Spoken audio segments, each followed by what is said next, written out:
It's been 3 years since I last set foot in the last call, but some wounds never heal.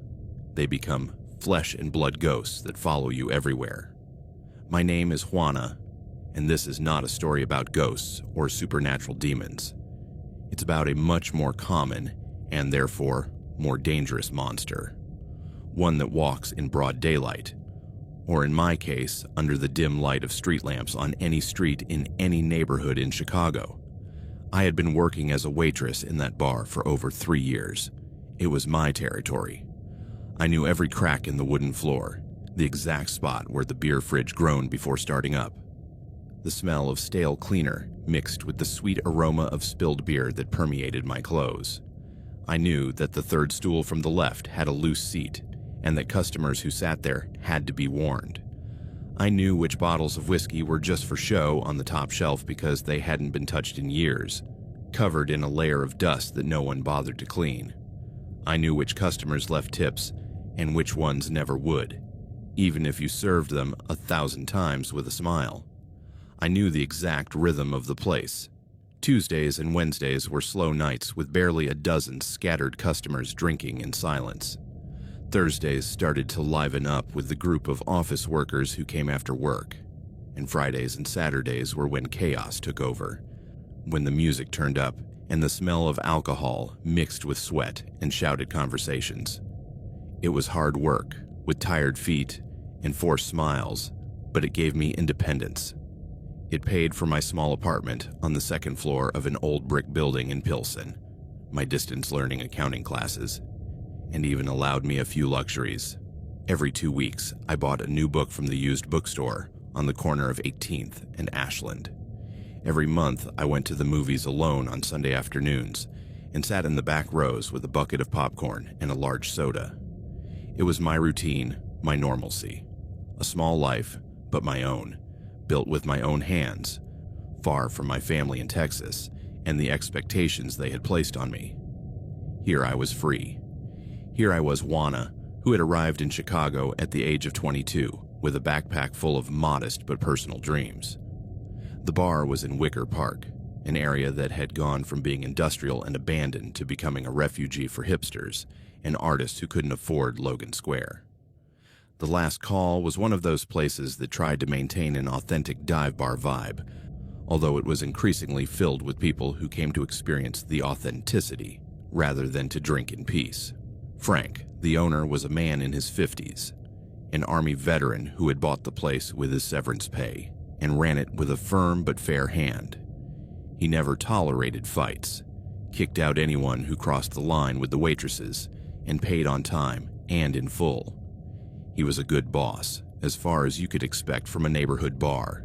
Mike was my coworker, the only other full-time employee besides Sarah, who worked on weekends. Mike was 26, skinny as a rail, with long hair tied back in a ponytail and tattoos covering both arms with designs ranging from Japanese dragons to Gothic letters in homage to metal bands I had never heard of. He was a good guy. We covered for each other when one of us needed a break, shared tips when the night had been bad for one but good for the other, and stayed after closing to have a beer and complain about the most annoying customers. Mike had a girlfriend, a girl named Tessa, who studied art at Columbia College and sometimes picked him up after his shift. I envied that normality, that routine of having someone waiting for you at the end of the day. In more than 3 years working there, nothing had ever happened. I had had my share of drunk customers trying to flirt, middle-aged men leaving me exaggerated tips and comments about how pretty I looked in my apron. I had learned to handle them with a mixture of professional courtesy and strategic coldness, a smile that didn't reach my eyes, a thank you, but I have a boyfriend. That was a lie, but effective, a quick move to get away before the conversation became awkward. It was part of the job, one of those things you accepted when you depended on tips to pay the rent, but it had never been anything I couldn't handle. I had never felt real fear until he came along. The first time I saw him was on a slow Tuesday in early March. Chicago's winter hadn't completely let go of its grip yet, and outside a cold drizzle fell, turning the streets into black mirrors under the streetlights. There were only 6 or 7 people in the bar that night. A couple of old men at a table in the back played cards in silence. A young couple near the window shared a pitcher of beer and stared at their phones without speaking to each other. And at the bar were the regulars. Tommy, a functional alcoholic who worked in construction and spent every penny on cheap whiskey, and Mrs. Chen, an elderly woman who came in every Tuesday to drink exactly 2 Budweisers and left before 9. He walked in around 8:30. He didn't attract any attention at first. The door opened with the jingle of the bell Frank had installed and hated because it sounded like a small-town store, but it worked to alert us when someone came in. The man shook the rain off his gray raincoat a little, looked around with slow, deliberate movements, and headed straight for the end of the bar. He sat down on the stool directly beneath the television, which was always tuned to a silent baseball game, with the subtitles on but no one reading them. He was an ordinary man. That was my first thought, completely ordinary in a way that made him almost invisible. Perhaps in his 30s or 40s, it was hard to tell. He had short brown hair, combed to one side without any particular style. His clothes were unremarkable: dark jeans, a blue flannel shirt over a gray t-shirt, black sneakers that had seen better days. He was neither tall nor short, neither fat nor thin. His face was the kind you could see 1,000 times on the street and never remember. No distinctive features, no scars or marks, nothing that made him stand out. He was the kind of person who disappears in a crowd, whom witnesses would describe vaguely as he was normal, I guess, if something happened. I approached him with the automatic smile I had perfected after 3 years. "Good evening. What can I get you?" He looked up at me. His eyes were an indeterminate color, somewhere between gray and green, with no particular sparkle. He stared at me for a second longer than normal before speaking. "A Miller Lite, please." His voice was flat, without intonation. It wasn't deep or high-pitched, just empty, as if he were reading from a piece of paper. "Sure, right away." I grabbed a clean glass, walked over to the fridge, and poured him a beer. I set it in front of him on a cardboard coaster with the bar's faded logo. "Here you go. That'll be $4. He pulled a $5 bill from his wallet, a worn black leather item, and placed it on the bar. "Thanks, Juana." I froze for a second. How did he know my name? My eyes instinctively dropped to my chest, where the damn metal badge glinted in the dim light. Juana. Black letters on silver metal, attached with a clip to the black apron we all had to wear. It was a policy Frank had implemented a year ago, after reading in some business article that personalizing service increased tips. Mike and I had protested, arguing that it made us feel like McDonald's employees, but Frank was adamant. "Put them on or find another job," he had said in his military tone that brooked no argument. I quickly composed myself. "You're welcome. Enjoy your beer." I took the bill, went to the cash register behind the bar, took out $1 and change, and left it next to his glass. He didn't touch it, leaving it there as a tip. I nodded my thanks and walked away to the other end of the bar, where Tommy needed his 3rd round of the night. I didn't think any more about it. At the bar, people sometimes go too far, become overly familiar. Reading your name on a name tag and using it was a common tactic, an attempt to create a false closeness that would, in theory, lead to better tips. It's part of the job. It had happened to me hundreds of times. The man stayed there for about an hour. He drank his beer slowly, staring at the TV without really watching it, or so it seemed. He didn't take out a phone. He didn't open a book or a newspaper.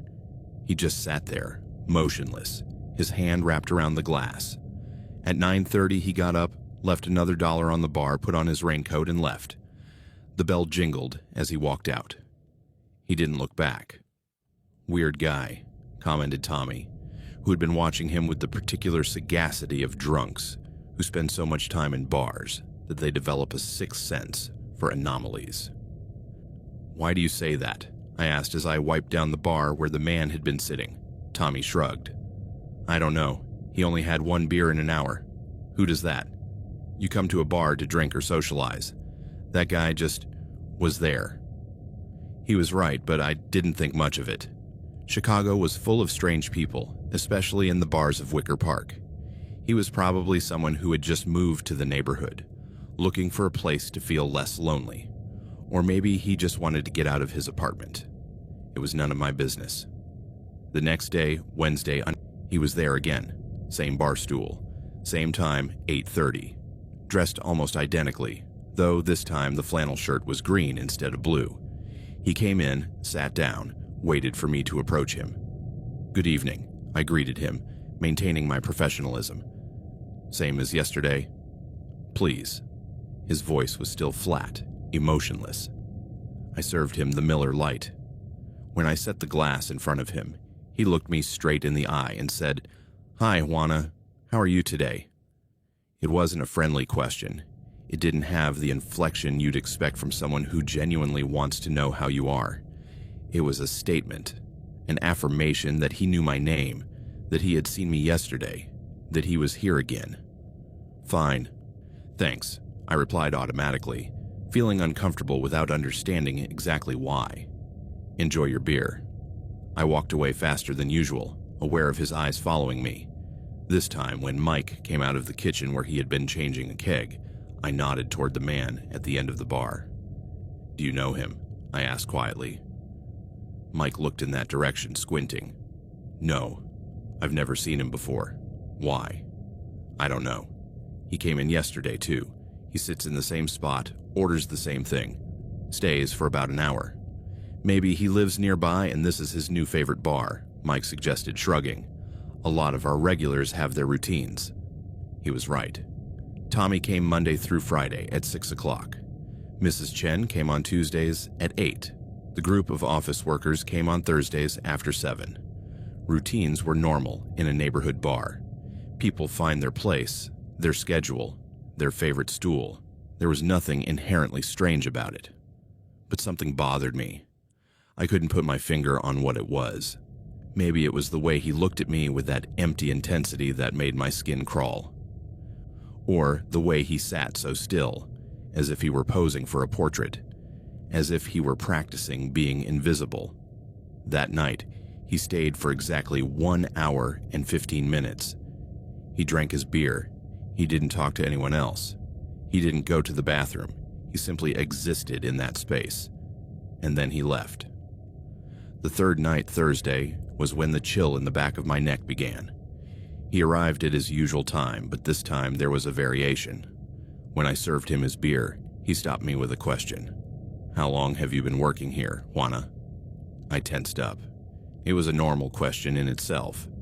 The kind of casual conversation that customers tried all the time, but coming from him, with that lifeless voice, it sounded different. It sounded like an interrogation. "A couple of years," I lied, playing down the time. I didn't want to give him any real information. "Did you just move to the neighborhood?" He didn't answer my question. He just nodded, as if my answer had confirmed something he already knew. "It's a good place to work. Quiet." "Most nights, yeah." I walked away before he could continue the conversation. The rest of the night went by normally. He left at 10, as usual. Mike and I closed the bar at 1 in the morning. It was a slow Thursday, and we finished cleaning up quickly. Sarah didn't work on weekdays, so it was just the two of us. We counted the cash register, split the tips, which had been mediocre, and said goodbye at the back door of the bar. "Are you going to be okay?" Mike asked me as he took out the keys to his beat-up Honda Civic, parked in the small lot behind the building where Frank let us park. "Yeah, as usual," I replied.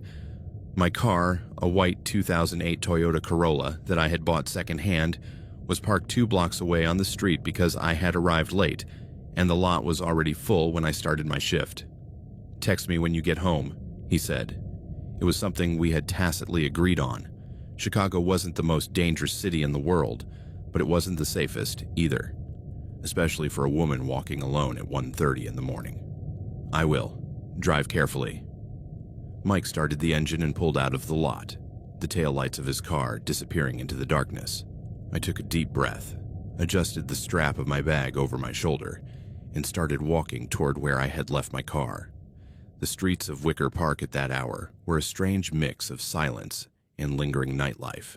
Some apartment windows still glowed with the blue light of televisions. Occasionally, a car would pass by, its tires hissing on the wet asphalt. In the distance, music could be heard, coming from a bar that closed later than we did. I walked past the closed tattoo shop on the corner, its neon sign flashing the word Ink in red. I crossed the empty street, and then I saw him. He was standing across the street right in front of my car, leaning against a lamppost. The same man, the same gray raincoat, the same hands tucked into his pockets. His face was partially illuminated by the yellowish light of the street lamp, creating shadows that made him look even more expressionless. My heart skipped a beat. What was he doing there? Why was he standing exactly where I had parked? The coincidence was impossible. There was nothing on that corner, no reason for anyone to be standing there at 1:30 in the morning. It wasn't a bus stop. There was no entrance to any building. It was just a lamppost on a residential street. I instinctively looked down, as if not seeing him would make him not be there. I quickened my pace, feeling my breathing quicken. My car keys were already in my hand, the keychain, with the pepper spray my sister had given me when I moved to Chicago sticking out between my fingers. I kept my eyes on the ground, on the cracks in the sidewalk, on the wet leaves piled up by the curb. My shoes, black sneakers I wore to work because I needed comfort, hit the pavement at a rapid pace. I didn't look at him, but I felt his gaze. It was a tangible weight, a physical presence that followed me like a ghostly hand on my back. I could picture him turning his head to follow my movement, his lifeless eyes tracking my every step. I reached my car, and my hands were shaking so much that I dropped my keys. I cursed under my breath, bent down to pick them up, my pulse pounding in my ears. I finally managed to get the key into the lock, opened the door, slumped into the driver's seat, and locked the doors with a click that sounded like liberation, like temporary salvation. Only then did I allow myself to look. He was still there, in the same place, without having moved. He hadn't tried to approach me. He hadn't shouted my name. He was just watching. I started the car with trembling hands, turned on the lights, checked the mirrors paranoidly, making sure no one was behind me, and pulled out of the parking lot faster than was prudent, the tires squealing slightly on the wet asphalt. In the rearview mirror, I saw him shrink into the distance, still motionless under the streetlight, a dark silhouette against the yellow glow. It wasn't until I turned the corner and lost sight of him that I began to breathe normally again. The drive home took 20 minutes. 20 minutes during which my hands never stopped shaking on the steering wheel, during which I checked the rearview mirror every 5 seconds looking for headlights following me, a car keeping the same distance behind me. But there was nothing. The streets were almost empty. Just a couple of scattered cars heading for nighttime destinations. When I got to my apartment, I parked in my usual spot on the street in front of the building. Before getting out, I sat in the car for a full 5 minutes looking around, making sure there was no one in the shadows, no one waiting for me. The street was deserted. The only sounds were the distant murmur of traffic on Ashland Avenue and the occasional bark of a dog in the nearby apartments. Finally, I got out, ran to the building door, fumbled my key into the lock, pushed the door open, took the stairs 2 at a time, and didn't feel safe until I was inside my apartment, with the door locked, the deadbolt engaged, and the security chain secured. I collapsed onto the couch, still wearing my coat, and took out my phone. I sent Mike a text, got home safely. I didn't mention the man. I still wasn't sure what had really happened. Was it just a coincidence? Chicago has millions of residents. Could he simply have lived near where I had parked? But the voice in my head, that female intuition that women learn never to ignore, told me no. It told me something was very wrong. The next day, Friday, I arrived early at work. I needed to talk to someone. Mike was behind the bar, preparing the place for the night, cutting lemons and filling the coolers with beer. "Mike," I began, my voice sounding more nervous than I intended. "Yesterday after you left, I saw something strange." He looked up from the lemon slices. "What happened?" "That guy I told you about, the one who's been here 3 nights in a row. When I left work, he was standing in the street, right where I had parked my car. Mike frowned.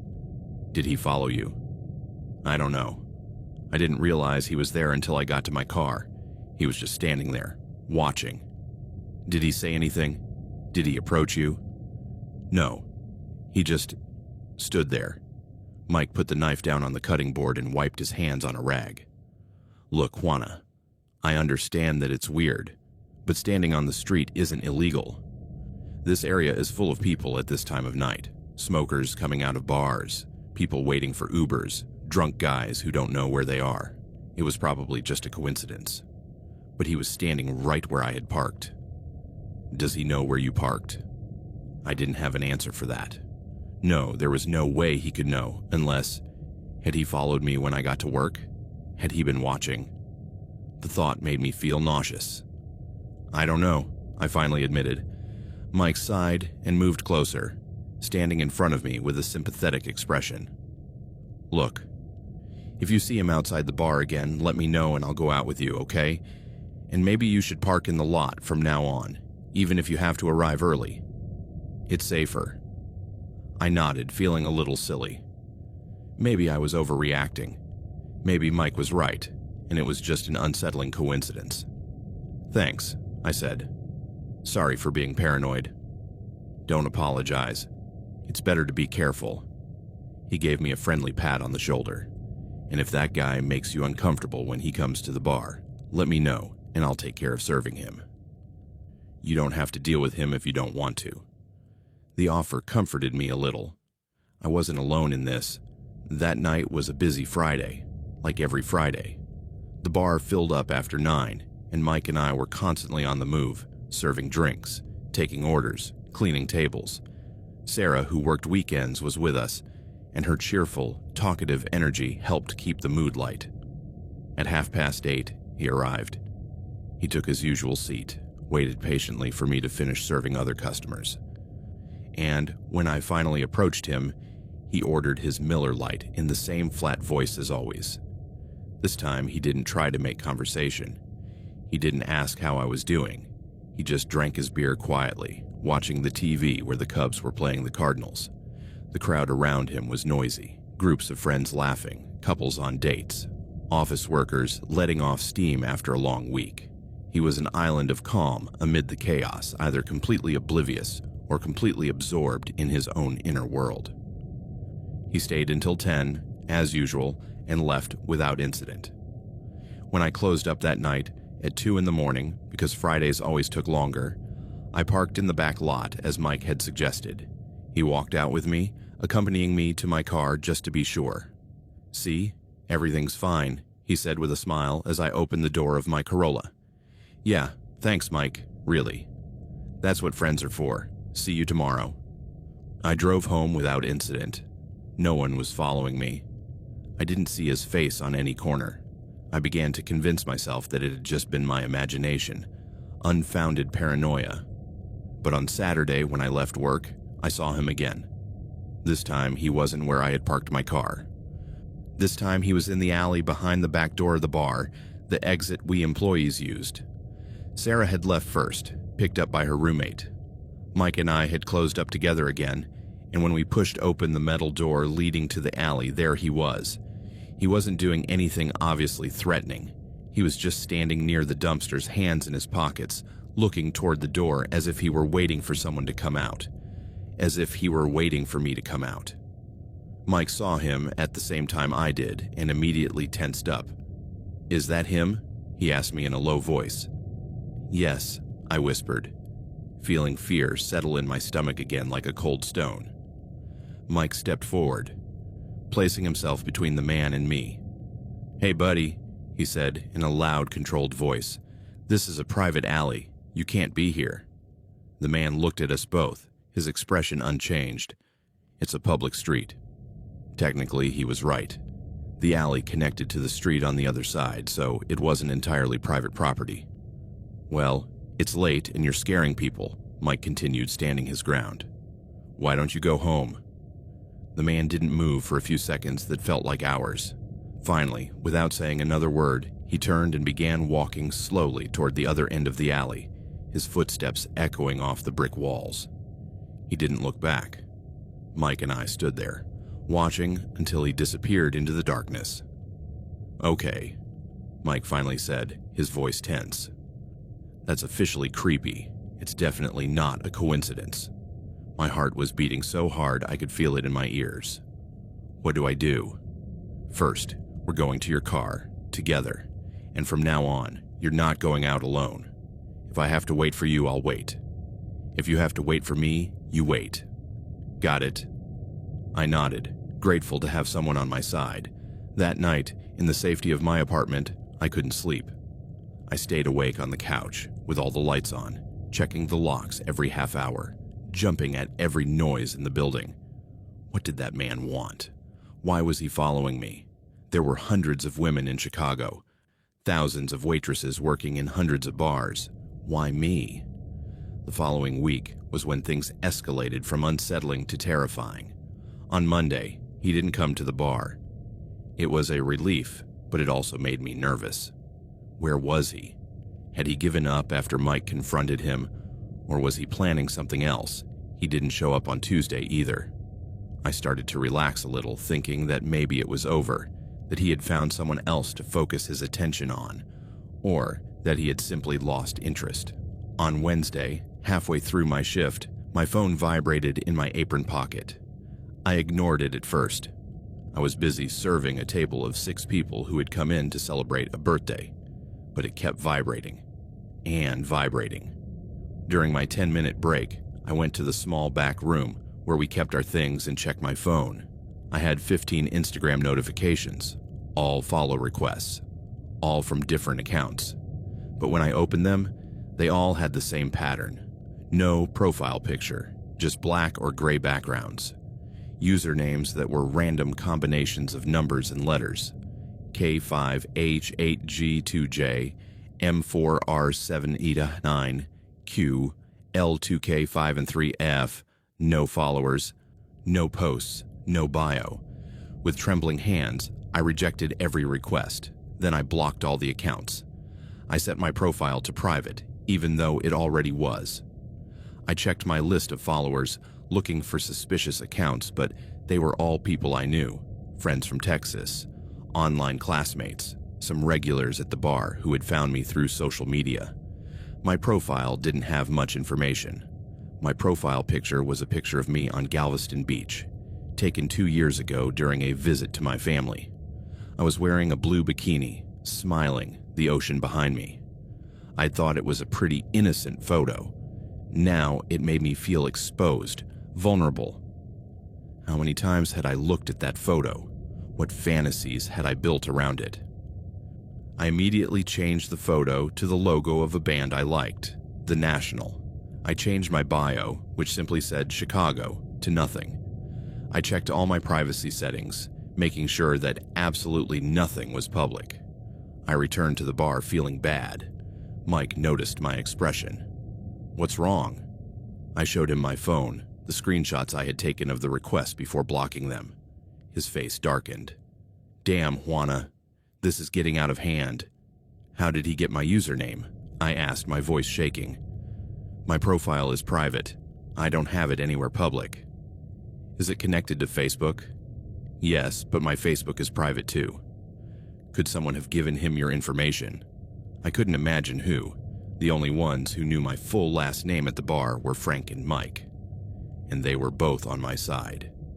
Sarah might have known, because we sometimes worked shifts together and talked about our lives, but there was no reason for her to give my information to a stranger. "I don't know," I said, feeling helpless. That night, when I got home, I found another request waiting for me. A new account. This one had a bio. It said, "I saw you come home. You're tired." I screamed, a muffled scream that was lost in the walls of my apartment. I collapsed onto the couch, the phone trembling in my hands. Was he outside? Now? Had he followed me home? Did he know where I lived? I ran to my living room window, the one facing the street, and looked down from the second floor. I saw nothing unusual. Parked cars, an empty street, a couple walking their dog in the distance. But he could have been anywhere. in some shadow, behind a car, in the building across the street, looking up at my window. I slammed the curtain shut so hard I almost ripped the rod off. I blocked the account. I turned off my phone. I sat in the darkness of my living room, hugging my knees to my chest, wondering what I was going to do. The next morning, Thursday, I went to the police station on North Avenue. It was an old red brick building with a sign that said 14th Precinct. Inside, it smelled of stale coffee and disinfectant. The receptionist made me wait 20 minutes before an officer could see me. The officer who finally called me to his desk was a man in his 50s, with closely cropped gray hair and an expression that said he had seen everything in this city. His badge read, Officer Morrison. "How can I help you, ma'am?" he asked, pulling out a notepad. "I want to report harassment," I said, my voice sounding firmer than I felt. "Okay, tell me what happened." I told him everything. The man who had started coming to the bar, the times I had seen him waiting outside, the Instagram accounts. I showed him the screenshots I had saved before blocking the accounts. I showed him the bio that said, "I saw you arrive. You're tired." Morrison took notes, his expression neutral. When I finished, he closed his notebook and looked at me with what seemed like a mixture of compassion and resignation. "Miss Flores," he began, and from the way he said my name, I knew he wasn't going to give me the answers I wanted. "I understand this is disturbing. And technically, yes, this can be classified as harassment. The problem is that without an identity, without an explicit threat, it's very difficult for us to take action." "What do you mean by explicit threat?" I asked, feeling frustration rising in my chest. "I mean that this man has not said or done anything that directly indicates he is going to harm you. Being in a public place is not illegal. Sending social media requests while disturbing is also not illegal. If he sent you threatening messages, if he tried to break into your home, if he touched you or verbally assaulted you, that would be different. So I have to wait for him to do something worse before you can help me." My voice broke at the end. Morrison sighed. "It's not that we don't want to help you. It's that our hands are tied by the law. What I recommend is this. Keep all screenshots, document every interaction, every time you see him. Block him on all your social media, don't respond to any messages. If you work in a bar, talk to your employer about having security, or about kicking him out if he comes in. And if you see him near your home, call us immediately. We'll send a patrol car. And that will make him stop. Honestly, I don't know. Some stalkers stop when they realize the police are involved. Others don't." He paused. "Do you have family or friends you can stay with for a while? Sometimes changing locations helps." The idea of fleeing my own apartment, my own life, filled me with rage. I shouldn't be the one who has to hide. You're right. You shouldn't. But the reality is that sometimes we have to take steps to protect ourselves while the legal system does its thing. I left the police station feeling more hopeless than when I had entered. My terror was a bureaucratic problem, a low-priority case in a city plagued by more urgent crimes. I understood the logic, but it didn't make it any less painful. That night, at the bar, I told Frank what was going on. He was in his office, a small cluttered room on the second floor of the building, filled with boxes of invoices and calendars from 3 years ago pinned to the walls. "Frank, I need to talk to you about a client." He looked up from the computer where he was reviewing liquor orders for the week. "Which customer?" I explained everything. Frank listened quietly, his expression growing more serious with each detail. When I finished, he leaned back in his chair, which creaked under his weight. "Look, Juana," he began, and I knew from his tone that I wasn't going to like what he was going to say. "If that guy causes trouble inside the bar, I'll kick him out, no question. But if he's outside on the street, technically I can't do anything. It's not my property. If you call the police, they'll come, ask him to leave, and he'll leave. And then he'll come back when the police are gone. Then what am I supposed to do?" Frank rubbed his face with both hands, visibly uncomfortable. "Honestly, I don't know. This is above my pay grade. I can talk to the guy if he comes back to the bar, tell him to stop bothering you, but I can't guarantee he'll listen. I felt tears begin to well up in my eyes. What if something happens to me? What if this guy turns out to be really dangerous? Juana. Frank stood up and walked around the desk to stand in front of me. Look, I don't want to sound insensitive, but maybe you should consider looking for another job. For a while. Until this blows over. I stared at him incredulous. Quit? Because of him? It's not quitting. It's protecting you. If you don't work here, he has no reason to keep coming. Maybe he'll lose interest. This is my job, Frank. My life. I'm not going to let him take it away from me. I'm not saying forever. Just until... No. I turned and walked out of the office before he could say anything else. That night, he didn't come to the bar, but when I left at 1:30 in the morning, I saw him across the street again. This time, he wasn't just standing there. This time, when he saw me come out, he started walking toward me, crossing the street. Mike was with me, as we had agreed. Stay close to me, he said, putting himself between the man and me.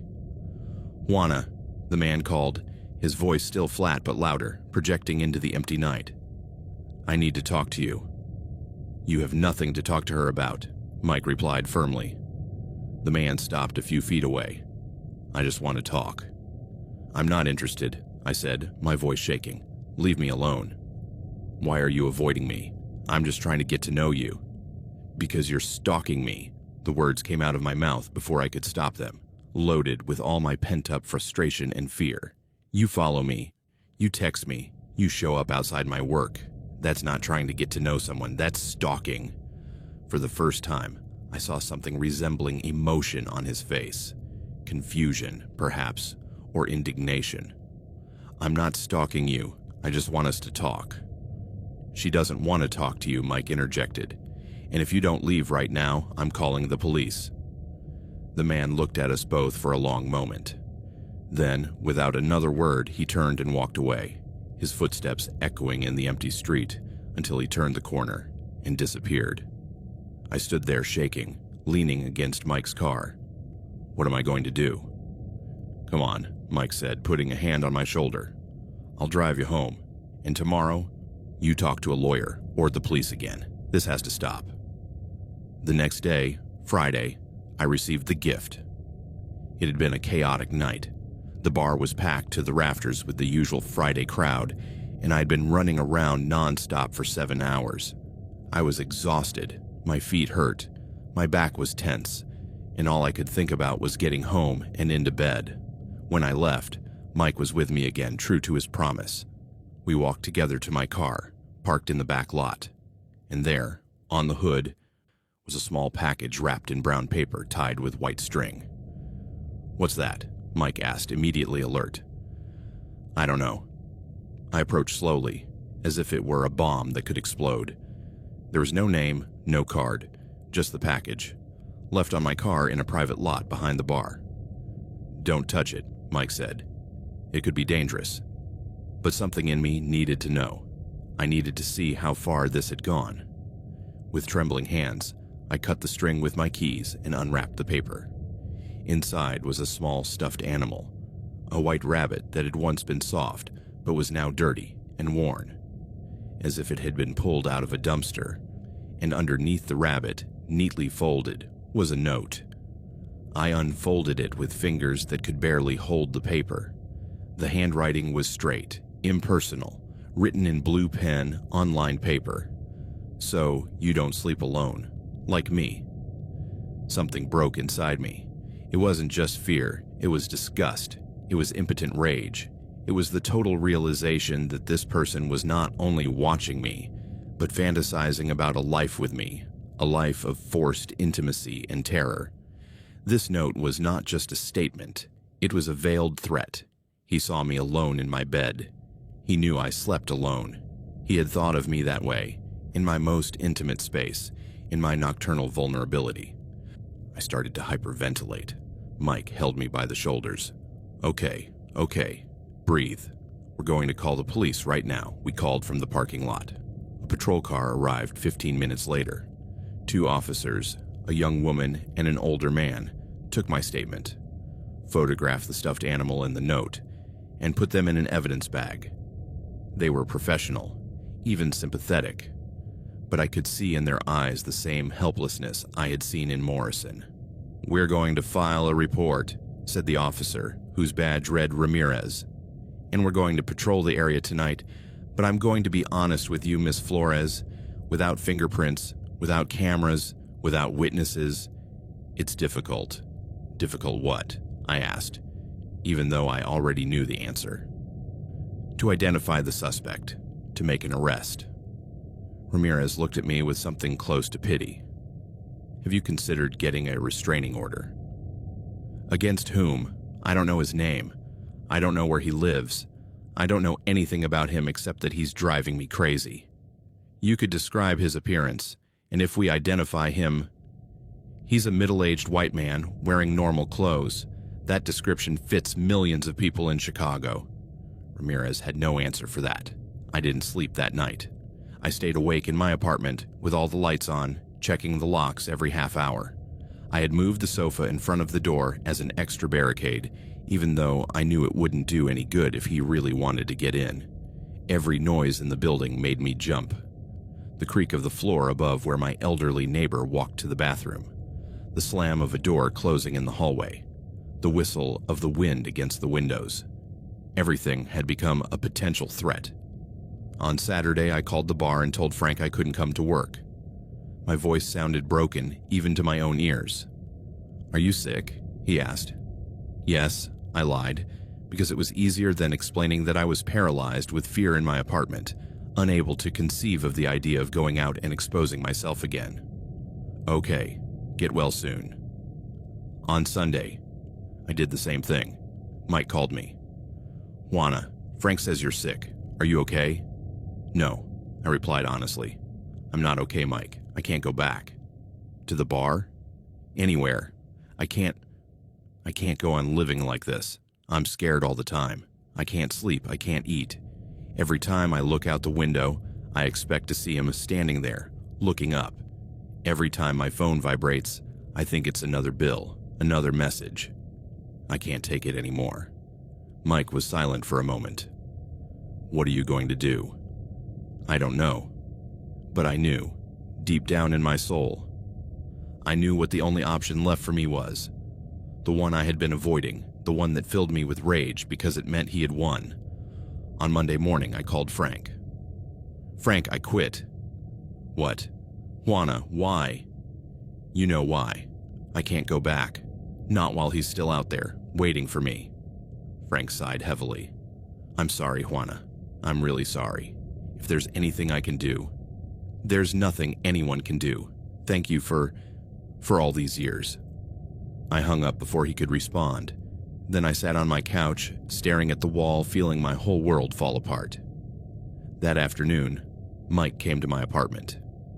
He knocked on the door, and when I looked through the peephole and saw that it was him, I finally opened it. He was carrying a box with my things from the bar, my apron, my name tag, which I immediately ripped off and threw in the trash, some books I had left in the office, the sweater I always hung on the coat rack for cold nights. "I brought your things," he said, entering carefully, "and something else." He handed me an envelope. Inside was cash, $20 and $50 bills. "What's this?" "Your tips for the week, and a little extra that Frank and I put in to help you with whatever comes next." I started to cry. Silent tears rolled down my cheeks uncontrollably. "You didn't have to do this." "Yes, we did." Mike hugged me, a warm, brotherly hug. "You're our friend, and this sucks. It absolutely sucks." "I'm sorry," I said against his shoulder. "I'm sorry for being so weak." "You're not weak. You're being smart. You're protecting yourself." He pulled away and looked me in the eyes. "And just so you know, that night after you quit, he came in." My stomach churned. "What happened?" "He arrived at his usual time. He sat down on his stool, and when he realized you weren't there, he got up and left. He didn't ask for anything. He didn't say anything. He just left. And he hasn't been back." I didn't know if that made me feel better or worse. It meant that his obsession was specifically with me, that without me there, the bar held no interest for him, but it also meant that his focus could shift, that if he couldn't see me at work anymore, he might look for me somewhere else. I have to move, I said out loud, even though it was a thought I had been avoiding facing. I can't stay here. If he knows where I live, do you have somewhere to go? My sister lives in Austin. I can stay with her for a while. Look for work there. Is that what you want? No. It wasn't what I wanted. I wanted to stay in Chicago, in the city I'd chosen, in the apartment I had made my home. I wanted to go back to the bar and serve beers and complain about demanding customers with Mike. I wanted my life back, but I didn't have it. Not anymore. It's what I need to do, I replied. Over the next 2 weeks, I prepared to leave. I called my sister and explained what had happened. She was equal parts furious and scared. You should have called sooner, she said. You could have stayed with me from the beginning. I know, but I didn't want to give up. This isn't giving up, it's surviving. I put up an ad to sublet my apartment. I called my landlord and explained the situation, and to my surprise, she was understanding. She let me break the lease without penalty, a small mercy amid the chaos. I packed my things. It wasn't much. Clothes, books, a few personal items. My life fit into 6 cardboard boxes and 2 large suitcases. It was depressing to see how little I had accumulated in 3 years. During that entire time, I lived in constant fear. I changed my phone number, but before I did, I received 5 calls from unknown numbers that never left a message. I deleted all my social media accounts, Instagram, Facebook, Twitter, everything. My digital presence disappeared as if it had never existed. I stopped going out except when absolutely necessary, and when I did, it was with Mike or my neighbor Maria, a woman in her 40s who lived down the hall and had become my unofficial ally after I told her what was going on. Men like that need someone to break their legs, Maria had said in her thick Argentine accent, waving her hands expressively. In my country, we would have ways of dealing with this. I appreciated the sentiment, even though I knew violence wasn't the answer. Or maybe it was, but it wasn't one I could or wanted to implement. The day before I left, one last thing happened. I was taking out the trash in the dumpster behind the building when I felt that familiar sensation, that presence, that weight of a gaze on my back. I turned around quickly, my heart beating so hard that my chest hurt. And there, at the end of the alley, illuminated by the afternoon light, was him. He didn't say anything. He didn't come closer. He just stared at me with that empty expression I knew all too well. He was wearing the same nondescript clothes as always, his hands in his pockets, completely motionless. "Go away," I shouted, my voice echoing off the brick walls. "Leave me alone. I'm leaving. Isn't that what you wanted? You've already destroyed my life." He didn't react. There was no satisfaction on his face, no guilt, nothing. He just stared at me as if I were an object of study, something curious but not quite human to him. "What do you want from me?" I shouted again, tears streaming down my face. "What did I do to you? Why me?" No answer. Just that heavy silence, that empty stare. Maria came running out of the back door of the building, alerted by my screams. "What's going on? Who is that?" "Call the police," I said without taking my eyes off the man. "It's him." By the time Maria came back with her phone and called 911, he was gone. He had disappeared into the shadows of the alley as if he had never been there, as if he were really a ghost and not a man of flesh and blood. The police arrived, took my statement again, added another note to my case. But without catching him in the act of something illegal, they couldn't do anything. It was the same old story. The next day, at 6 in the morning, I loaded everything into my Corolla, the 6 boxes in the trunk and back seat, the 2 suitcases in the passenger seat. Mike came to say goodbye, with dark circles under his eyes and messy hair, having woken up early to be there. "You're going to be fine," he said, hugging me tight. "Austin is great, and you deserve a fresh start." Thanks for everything, Mike. For looking out for me, for believing me. Always. And when they catch that son of a bitch, I hope he rots in jail. Me too. Maria came downstairs too. With a thermos of coffee she insisted I take. For the road, she said. Drive safe, sweetie, and call when you get there.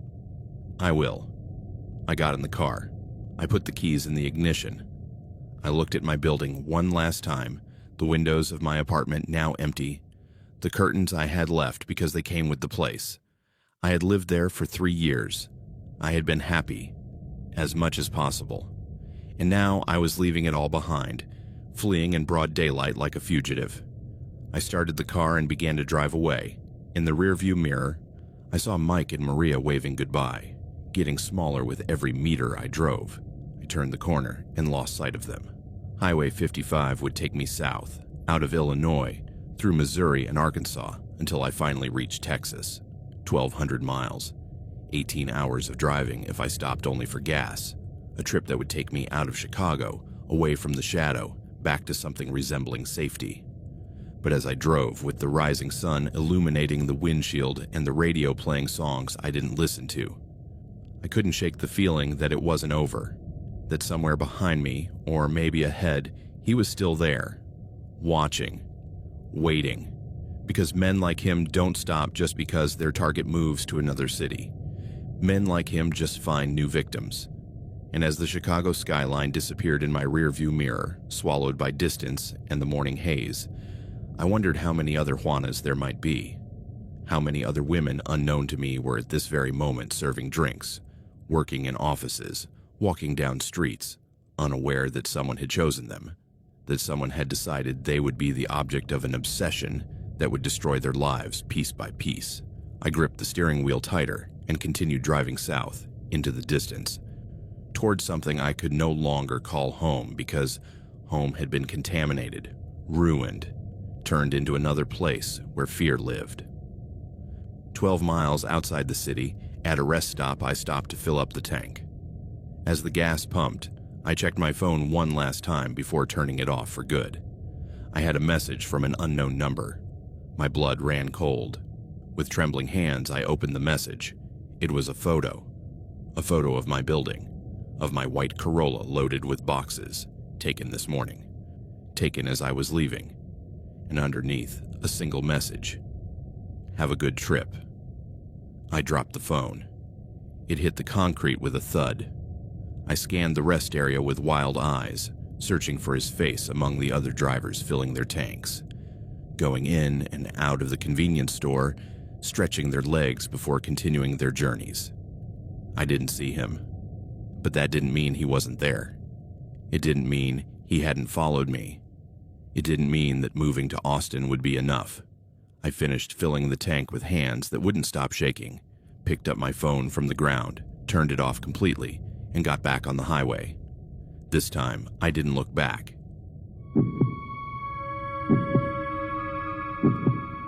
This is the story of the most intense and disturbing stalking I have ever experienced.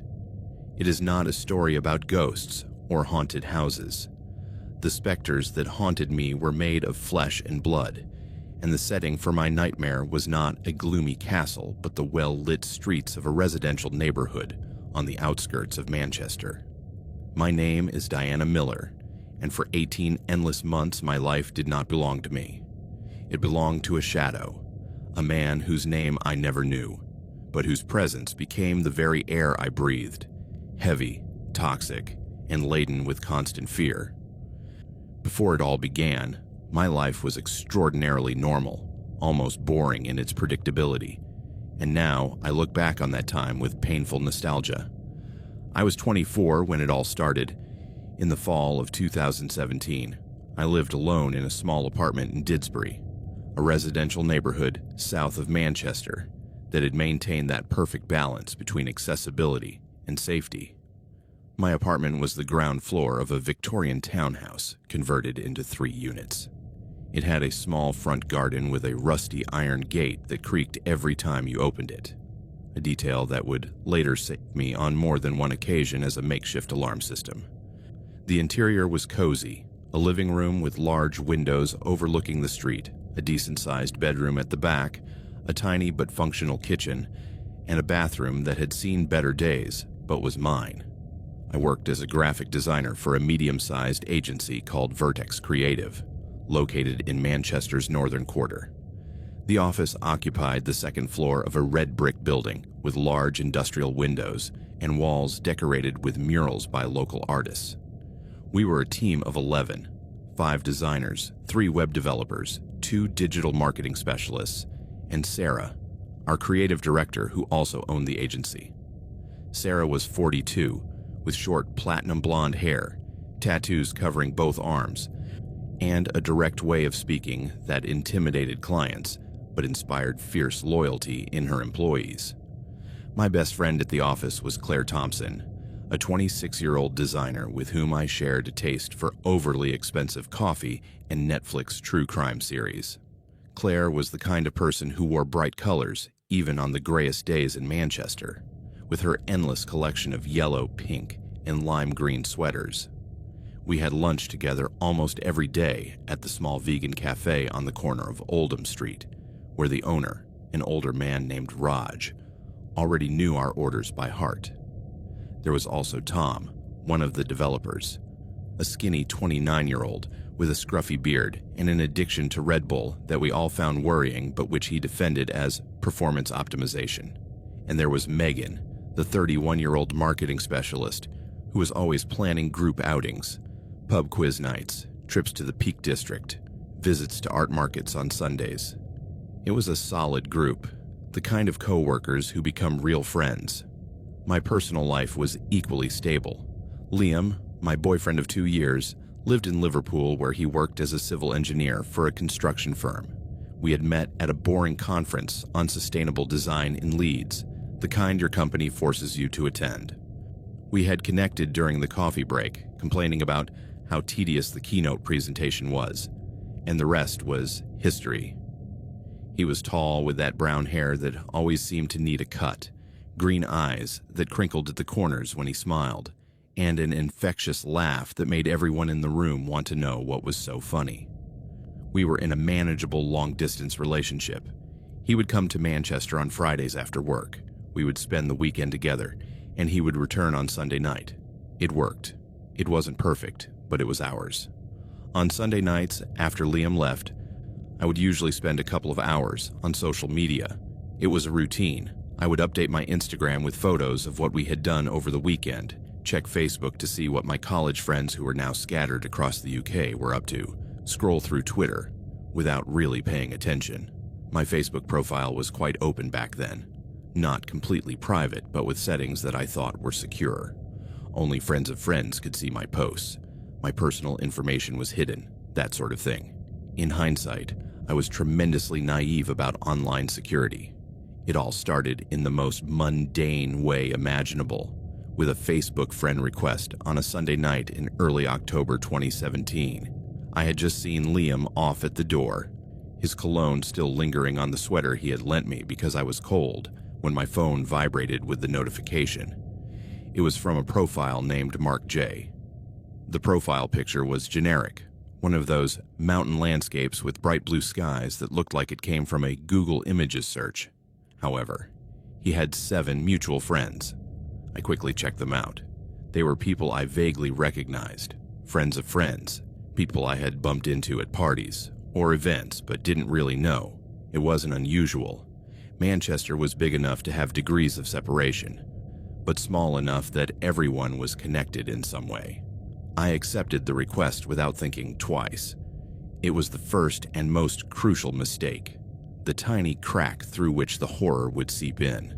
The next day, Monday, as I was drinking my morning coffee in the office, the first message arrived. "Hi, Diana. I saw we connected. I hope you're having a good start to the week." It was harmless, almost forgettable. I replied with basic courtesy. "Hi, yes, thank you. Same to you." There was no immediate response, and I forgot about the exchange. That week passed without incident.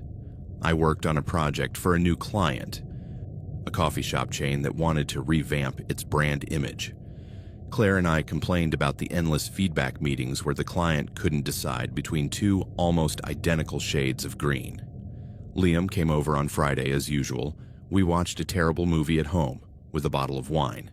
And on Saturday, we went for a walk in Fletcher Moss Park, enjoying the last days of fall before Manchester's winter locked us in with its incessant rain. Mark's second message arrived on Tuesday of the following week. I love your travel photos. You've been to so many interesting places. I checked my profile, trying to remember which photos he might have seen. I had albums from a trip to Spain with some college friends, another from a family vacation in Scotland, photos of Brighton from a weekend getaway with Liam. Nothing particularly private or intimate, just the usual tourist photos. Thanks, I replied. I like to travel when I can. It shows. That one from Brighton in 2015 is my favorite. You look so happy with that ice cream in your hand. Something in my stomach twisted slightly. I had uploaded those Brighton photos 2 years ago.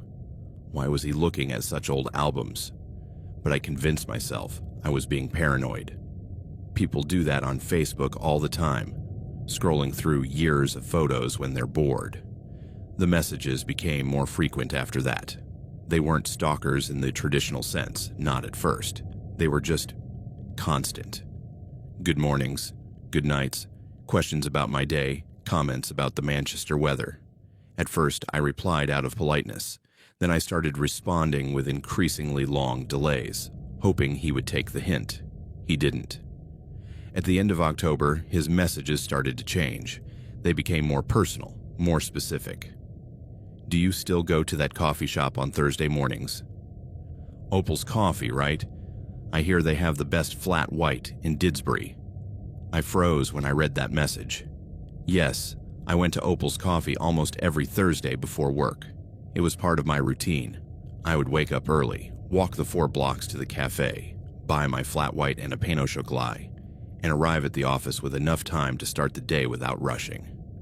But I had never posted about that coffee shop on Facebook. I had never checked in there. I had never uploaded photos from that specific location.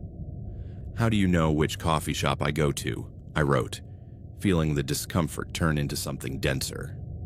Oh, I think you mentioned it in an Instagram story a while ago, she replied almost instantly. I hadn't. I was sure of it. My Instagram was more private than my Facebook. Only close friends could see my stories, and I rarely posted about my daily routine. I feverishly checked my Instagram, scrolling back weeks. There was nothing about Opal's Coffee. I don't think I posted about it. I wrote, oh, maybe I confused you with someone else then. Sorry. The smiley emoji at the end made me feel worse, not better. It was too casual, too carefree for someone who had just revealed that they knew specific details about my routine. In early November, on a typical rainy Manchester Tuesday, Claire and I went out for lunch. We were walking down Oldham Street with our umbrellas, dodging puddles, when she asked me, "Are you okay? You've been kind of distracted lately." "There's this guy on Facebook," I began, unsure how to explain it without sounding paranoid. "He messages me all the time, and he says weird things like he knows which coffee shop I go to." Claire frowned. "Do you know him?" "No. I accepted his friend request a few weeks ago. We had mutual friends." "Diana, sweetie, you have to block him. Creepy guys on Facebook are always a red flag." I know. It's just that he hasn't really done anything wrong, you know? He's just intense." "Intense is bad," Claire said firmly. "Seriously, block him. You don't owe him anything." She was right. That afternoon, back at the office, I opened Facebook, went to Mark J's profile, and blocked him. I felt immediate relief, almost silly in its magnitude. Problem solved. It was like flipping a switch that set off a chain reaction of nightmares.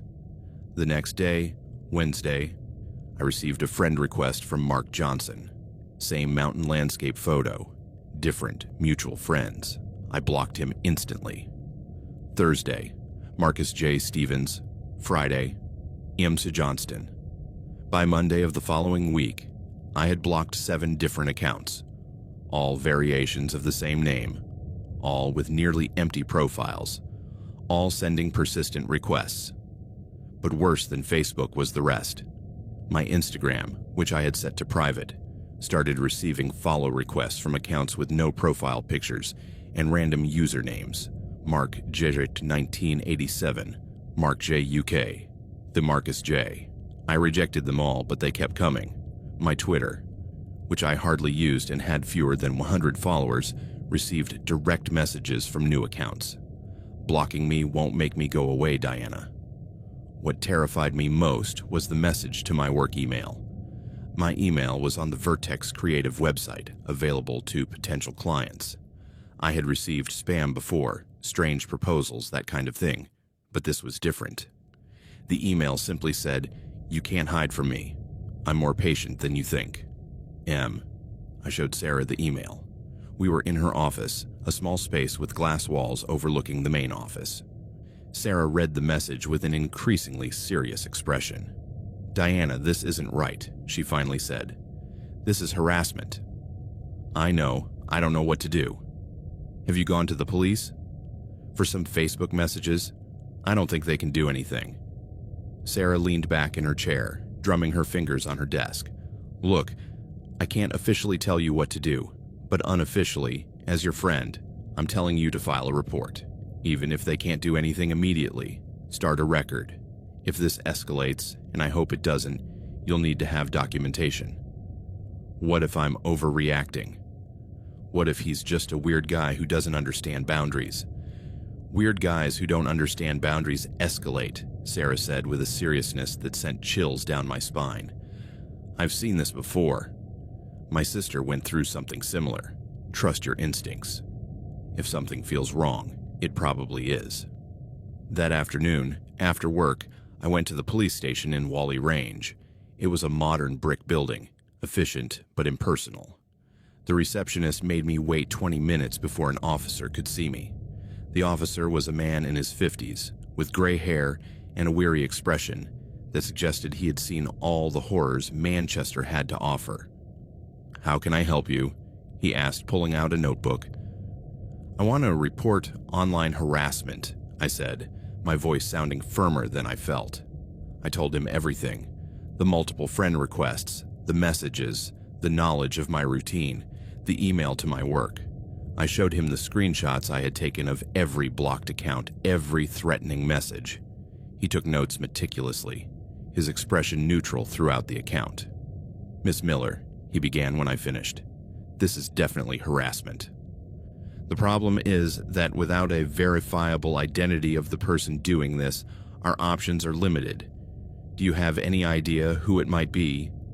"No, the name is fake. The profiles are all new. I don't recognize any of the photos." "Have you interacted with anyone recently who might have a reason to do this? An ex, a co-worker, a dissatisfied customer?" "No. I haven't broken up with anyone in months. I have a boyfriend. We've been together for 2 years. At work, we all get along. I can't think of anyone." The officer nodded. "What I'm going to do is open a case and give you a reference number. Document everything. Every message, every request, every interaction. Block the accounts, but save the evidence first. Don't respond to any messages, no matter how provocative. And if this person attempts physical contact, if they show up at your work or your home, call us immediately, okay?" "Okay." He gave me a card with his name and number, and a pamphlet about online safety that looked mass-produced and vaguely condescending. I left the station feeling simultaneously validated and completely powerless. I had a case number, but what good was that if they couldn't do anything real? The second phase began when the harassment moved beyond the screen and materialized in my real world. It was a Wednesday in late November, one of those dark winter days where it felt like the sun had never really come out. I left the office at 6 in the evening, as usual.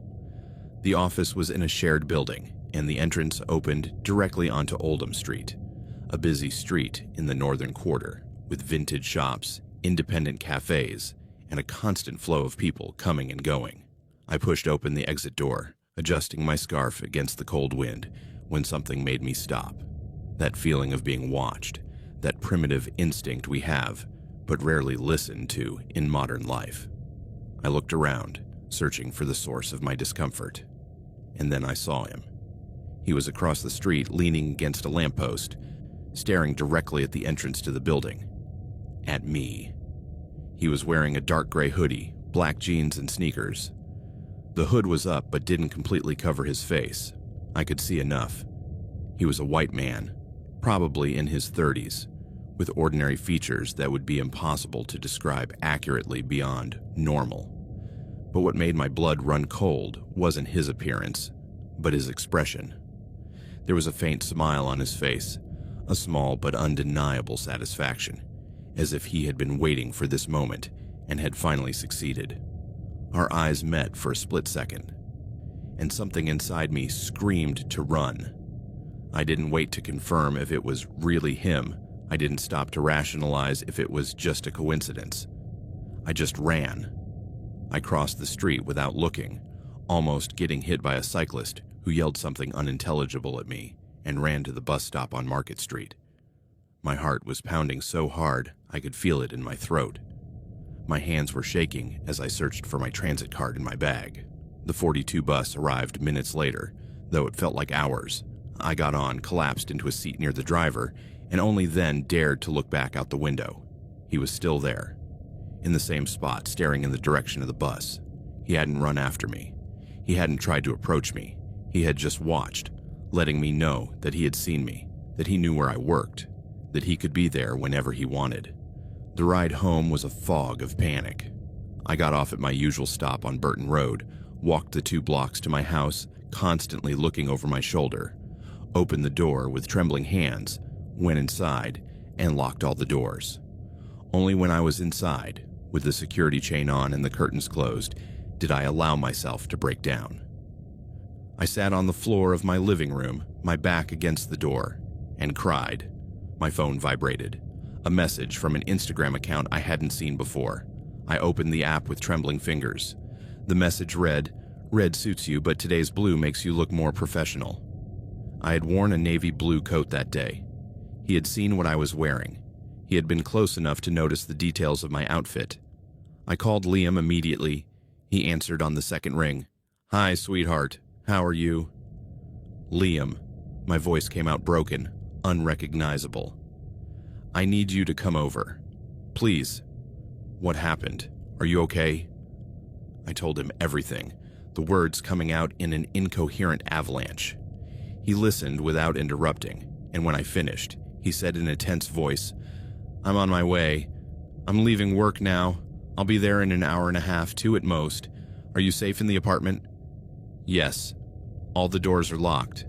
Don't open the door for anyone, not even the neighbors, only for me. I'll call you when I'm close." Liam arrived at 9 o'clock that night. He had driven like a madman from Liverpool, a trip that normally took an hour, but which he had done in 45 minutes. When I opened the door and saw him there, tall and solid and real, I collapsed into his arms. He held me in the doorway for a long time, murmuring reassuring things that I didn't register. That night, he wanted to call the police. I talked him out of it, arguing that there was no real evidence that the man on the street was the same person who was sending me messages. He was just a guy standing on a public street. What were they going to do? Now I regret that decision. I should have called. I should have started building that paper trail I would later desperately need. On Thursday morning, Liam insisted on walking me to work. We rode the bus together, him constantly scanning our surroundings, looking for any sign of the man in the gray hoodie. We didn't see him. When we arrived at my office building, Liam walked me to the door. "Will you be okay?" he asked. "Yes, I'll be in the office all day. Sarah knows what's going on." "Should I pick you up after work?" "You can't stay all week, Liam. You have your job. I don't give a damn about work if you're not safe." "I'll be fine. Tom said he can walk me to the bus stop." Tom, when I had told him what had happened in a message that morning, had replied immediately, "What a bastard. Don't worry. I'll walk you every day if I have to." Liam wasn't convinced, but he eventually agreed to return to Liverpool on Friday, but not before making me promise to call him if anything at all made me feel unsafe. For the next 2 weeks, Tom kept his promise.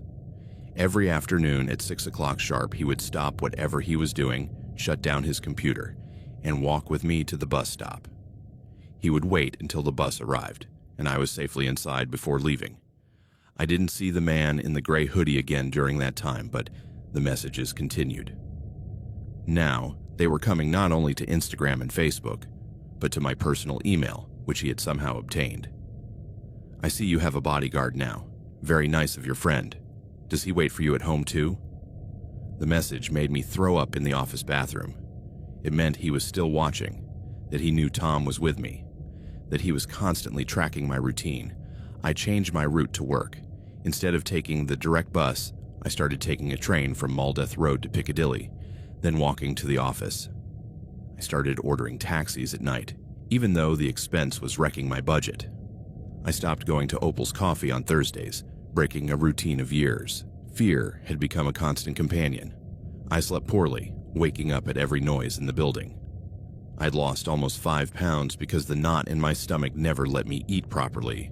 Claire brought me lunch almost every day, forcing me to eat at least a little.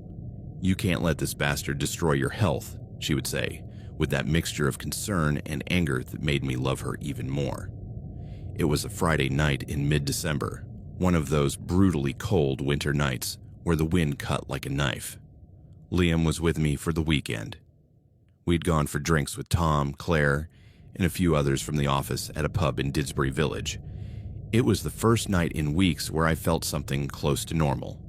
The pub was warm and noisy, full of people celebrating the start of the holiday season. I had 2 glasses of wine, laughed at Tom's bad jokes, and for a few hours forgot the shadow hanging over my life. We left the pub around 11. Liam and I walked home, his arms around my shoulders, my body leaning against his. The streets of Didsbury were decorated with Christmas lights, and for a moment, everything seemed magical, like a postcard. We arrived at my house. Liam opened the garden gate, which creaked as usual. We walked up the small stone path to my door. And there, on the porch, was a white envelope. "What's that?" Liam asked, immediately alert. "I don't know." I bent down to pick it up, but Liam stopped me. "Don't touch it yet. It might have fingerprints on it." He used his scarf to pick up the envelope without touching it directly. We held it up to the porch light. It was a plain white envelope, no return address, no stamp. Just my name written on the front in straight, meticulous handwriting, Diana. Carefully, Liam opened it using the edge of his key. Inside was a folded sheet of paper. We unfolded it. "I hope you enjoyed the pub tonight. Red wine makes you smile in a way I haven't seen before. I like it when you're happy." Liam let out a string of curses I didn't know he knew. I just stood there, paralyzed, reading and rereading the words. He'd been there, at the pub, watching us, or maybe outside the pub, looking through the windows. He had seen what I was drinking. He had been close enough to see my expression. "It's over," Liam said in a hard voice. "We're calling the police right now, and I won't take no for an answer." We called. A patrol car arrived 20 minutes later. 2 officers who took the letter with gloves, put it in an evidence bag, took our statements. One of them, a young man who seemed genuinely concerned, told us the same thing I'd heard before. Without identifying the suspect, their hands were tied. They would patrol the area more frequently. They would talk to the neighbors. But unless they caught him in the act. In the act of what? I exploded. Leaving me letters, watching me. Or do they have to wait until he does something worse? The officer had no answer for that. That night, Liam and I didn't sleep. We stayed awake on the couch with all the lights on, jumping at every noise. At 3:47 a.m., we heard a soft tap against the living room window. Liam jumped off the couch, ran to the window, but when he pulled back the curtain, there was no one there. "It was probably a cat," he said, but his voice didn't sound convinced. The next day, Saturday, the letter from the night before was replaced by another. We found it under the flower pot on the porch, as if it had been placed there for us to discover. This time it said, "I don't like Liam being here. He interferes with our time together. When he leaves, we can talk properly." Liam wanted me to go with him to Liverpool that same afternoon. I resisted. This was my home, my life, my work. I wasn't going to let this man drive me away from everything I had built. It was a battle Liam lost, though not for lack of trying. "Diana, this is serious," he said, as he packed his backpack on Sunday night, preparing to return to Liverpool. "This guy is escalating. The letters, being in the pub, knowing when I'm here. This isn't just online harassment, it's actual stalking, and it could turn violent." "I know," I said, hugging myself, "but if I leave, he wins. And I can't let him win. This isn't about winning or losing, it's about keeping you safe. I'll be safe. I've talked to my neighbors. Sarah let me change my work schedule so I can get there earlier and leave earlier. The police are patrolling more." Liam looked at me with a mixture of frustration and fear. "Promise me that if anything happens, anything at all, you'll call me immediately. And promise me you'll consider it. Moving in with me, at least temporarily. I promise." I kissed him at the door, watching him walk away to his car, and when I went back into my apartment, the loneliness felt heavier than ever. Over the next few weeks, the letters became a macabre routine. They appeared 2 or 3 times a week, always in different places, under the doormat, on the kitchen windowsill, once even in the mailbox, even though he couldn't officially access the inside of the building. The messages varied, but they all had the same tone: intimate, obsessive, constructing a narrative where he and I had some kind of relationship that only existed in his twisted mind. "Last night you cried while watching a movie. What made you sad? I wish I could be there to comfort you. You've changed your brand of coffee. The new one smells different from the street. It's not better than the old one. Your friend Claire brought you a cake to celebrate the end of your project. She's kind, you can tell she loves you very much. I would love you very much too if you let me." Each letter was a violation, not only of my privacy, but of my sanity. He wasn't just watching me. He was interpreting my life, intruding on its most intimate details, constructing fantasies around moments that should have been private. The idea that he had seen me cry, something I had done in the solitude of my living room while watching a sad movie on a lonely night, made me feel physically ill. I called the police every time. Each letter was documented, photographed, and kept as evidence. I had a case number that grew thicker with each report.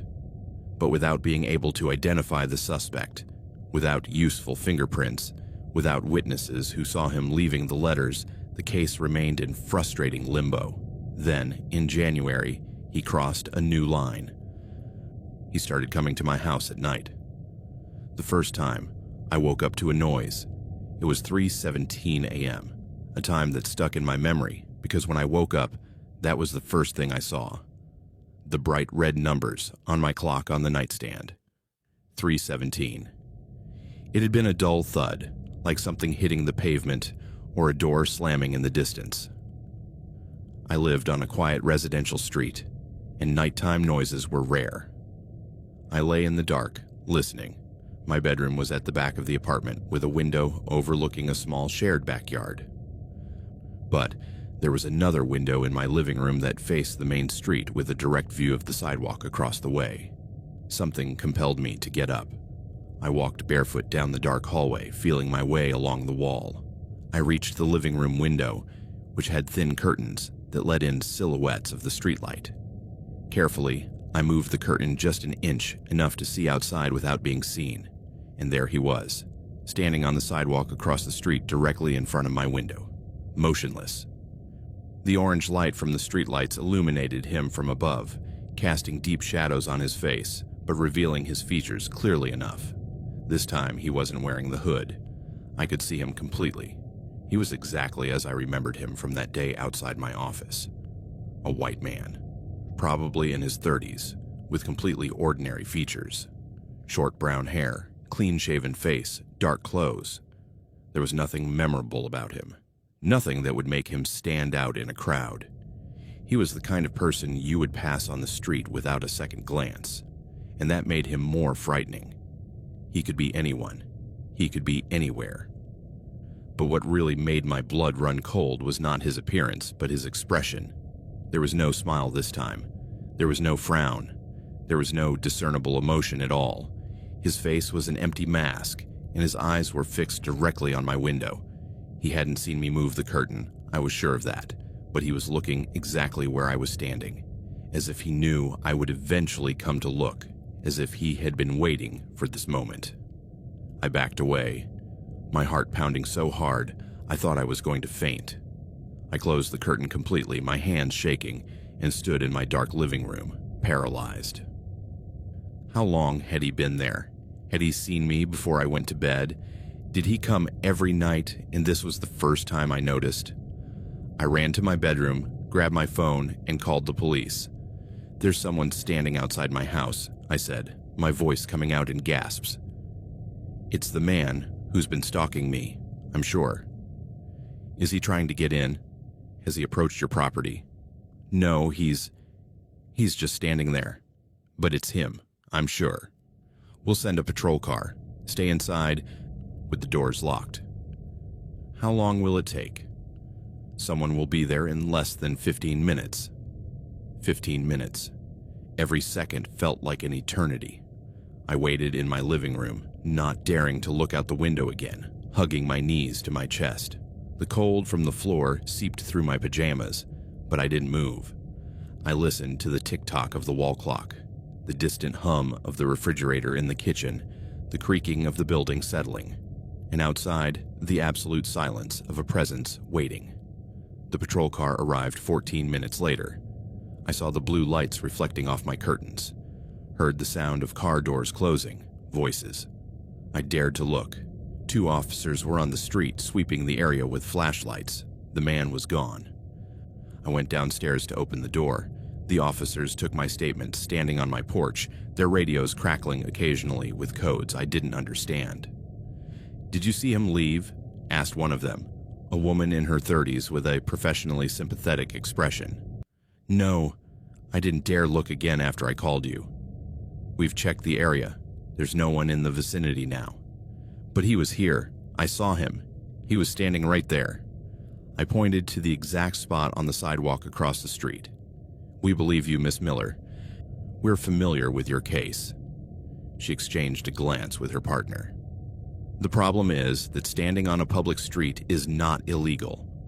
Without him attempting to enter your property, without direct verbal threats. Then what am I supposed to do? Wait for him to come in? Wait for him to attack me?"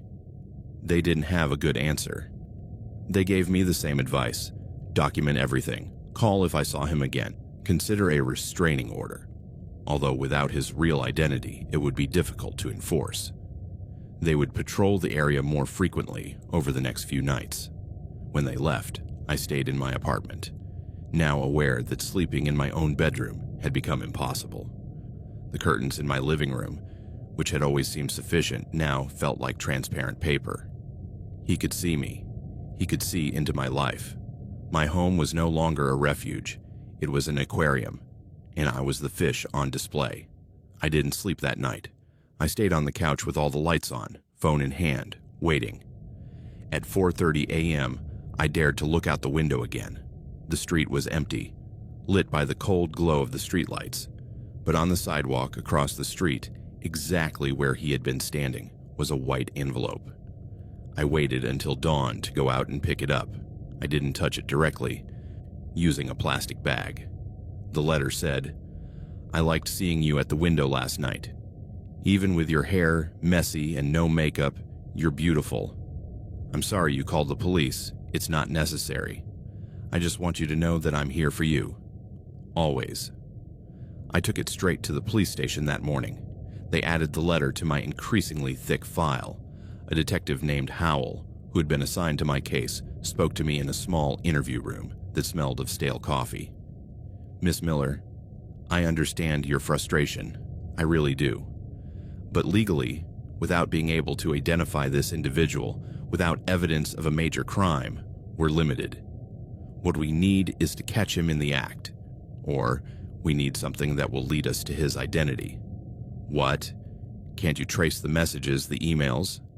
"The messages come from disposable accounts, probably accessed from VPNs or public networks. Same with emails. This man knows how to cover his tracks digitally. What about the letters? Don't they have fingerprints? They have fingerprints, yes, but they don't match anyone in our database. If he's never been arrested, we wouldn't have his fingerprints on file. Then I'm on my own. Howell sighed. You're not on your own. We're doing everything we can within the limits of the law. But I'll be honest with you. In cases like these, sometimes the best solution is for the victim to change their situation. Move, change jobs, break the pattern the stalker has established. So the answer is for me to completely alter my life? The answer is to do whatever it takes to protect yourself while we do our job. I left the station wanting to scream. The system that was supposed to protect me was failing me, and the only solution they could offer was for me to be the one to run away. Night vigils became routine. 2, 3, sometimes 4 nights a week, he would show up at his post. Always between 2 a.m. and 5 a.m. He never tried to get any closer. He never tried to come in. He was just there, watching, waiting. I stopped sleeping altogether. I bought blackout curtains and installed them on every window. I sealed the edges with tape so that not a single ray of light could filter through, so that he couldn't see any shadows moving inside. My apartment became a dark, suffocating cave. I had lost almost 10 pounds. I had permanent dark circles under my eyes that makeup could no longer disguise. Claire brought me food to the office every day and stayed with me until I finished eating, as if I were a child who needed supervision. Liam now came twice a week, taking days off work, driving from Liverpool in the middle of the week just to be with me. When he was there, the vigils stopped. It was as if the stalker had a radar for my loneliness, avoiding nights when I wasn't alone. Diana, Liam said to me one night in late February, as we lay in my bed, me finally able to sleep with him there. You need to get out of this place, please. Come to Liverpool with me. We can find you a job there. Or you can work remotely, but you can't go on like this. It's my home, Liam. No, it's not anymore. It's your prison. And that man is your jailer, don't you see? He's already won. He's already taken your home, your sleep, your peace of mind. The only thing left is for you to admit it. I wanted to argue. I wanted to insist that I could resist, that I wasn't going to give in. But as I lay there in the dark, listening to Liam's breathing, I knew he was right. I had already lost. The battle had been over for months. I had just been too stubborn to give up. In March, the letters reached a new level of invasion. They were no longer just observations of my external life. They began to include details that I could only know if I were inside my apartment, or if I had found some way to see beyond my sealed curtains. The new shampoo you bought smells like coconut. I can smell it even from the street when you open the door in the mornings. The book you're reading must be sad. You've been on the same page for 3 days. Or are you just unable to concentrate? You moved your furniture around. The sofa is now closer to the window. I can see its shadow against the curtain when you sit there. Each letter made me feel more violated, more exposed. Was he going through my trash to find out what I was buying? Could he really smell my shampoo from the street? Or had he been closer than I thought? Were the shadows I thought my blackout curtains hid actually visible from outside? One night in mid-March, the breaking point came. It had been a particularly intense week. The night vigils had been every night for the past 6 days. Letters arrived daily. Online messages continued from ever-changing accounts. I felt on the verge of complete collapse. Liam was in Liverpool, busy with an important deadline at work that couldn't be postponed. I was alone. It was 2:45 a.m. when I woke up to a knock. It wasn't a loud knock. It wasn't someone trying to break down the door. It was a firm but controlled knock. Knock, knock, knock. 3 deliberate knocks on my front door. I froze in bed. My heart stopped beating for a second, then started racing so fast I could hear the blood roaring in my ears. The knock repeated. Knock, knock, knock. Same rhythm, same volume. And then, the sound of something sliding under the door, the soft scratch of paper against wood. I waited. I don't know how long. It could have been 5 minutes or an hour. I waited until I heard footsteps receding, the distinctive crunch of dry leaves in the front yard, the creak of the iron gate opening and closing. Only then did I move. I got out of bed with shaky legs, turned on all the lights, and approached the entrance. On the floor, pushed under the door, was a white envelope. Bigger than the previous ones, thicker. With hands shaking so violently that I could barely control them, I picked up the envelope. I opened it. Inside was not a letter. There was a photograph of me, asleep in my own bed, taken from my bedroom window, except that my bedroom window faced the back garden, not the street. To take this photo, he had had to be in my garden. He had had to climb the fence that separated the individual back gardens. He had to have been inches from my window, looking in, close enough to take a photo with his phone through the small gap between the window frame and the blackout curtain that clearly hadn't sealed perfectly. The photo was dated. It had been taken that same night, 2 hours earlier. On the back of the photo, in his meticulous straight handwriting, he had written, "So beautiful when you sleep. Someday I won't have to look in from outside. Someday I'll be there with you. Soon." Something inside me broke. It wasn't dramatic. I didn't scream or cry. It just broke. The last piece of resistance, the last illusion that I could handle this, that I could go on living my life despite him, disintegrated like ashes. I called Liam. It was almost 3 a.m, but he answered immediately, his voice hoarse with sleep, transforming into full alertness in seconds. "Diana, what's wrong?" I couldn't form words. Only sobs came out of my throat, animal sounds of terror and defeat. "Diana, love, talk to me. What happened?" Finally, I managed to say, "I'm going to do it. I'm going to leave. Please come get me, please. I'm on my way. Pack what you can. The essentials. I'm heading over right now. Liam." "Yes. I was right. This isn't living. I can't do this anymore." "I know, love. I know. Hang in there. I'm on my way." Liam arrived at 4:50 a.m., having driven through the darkness of the early morning, probably breaking every speed limit. When I opened the door, he came in, hugged me, and only then did I allow myself to completely collapse. I showed him the photograph. I watched his face go from concern to absolute fury. "I'm going to kill that son of a bitch," he said in a voice I had never heard before. "No, just get me out of here, please." That morning, with the first light of day filtering through the sealed curtains, I packed my life into boxes. Not everything. I couldn't take it all with me, just the essentials. Clothes, important documents, my laptop, a few photos. The rest I would leave behind. The furniture, the books, the little decorative objects I had collected over the years. All of that was expendable if it meant escape. I called Sarah at 9. She answered with a worried voice. "Diana, are you okay? You haven't come into the office." "Sarah, I quit. Effective immediately. I'm sorry." "What?" "Diana, what happened?" I told her, my voice surprisingly steady for someone who had just had the worst night of her life. When I finished, Sarah was silent for a moment. "I understand," she finally said. "Diana, you don't have to officially quit. Take a leave of absence, indefinite. Your position will be here when you're ready to come back, if you want to come back. Thank you, Sarah, for everything. Take care of yourself, okay? And if you need references, a letter of recommendation, anything, call me."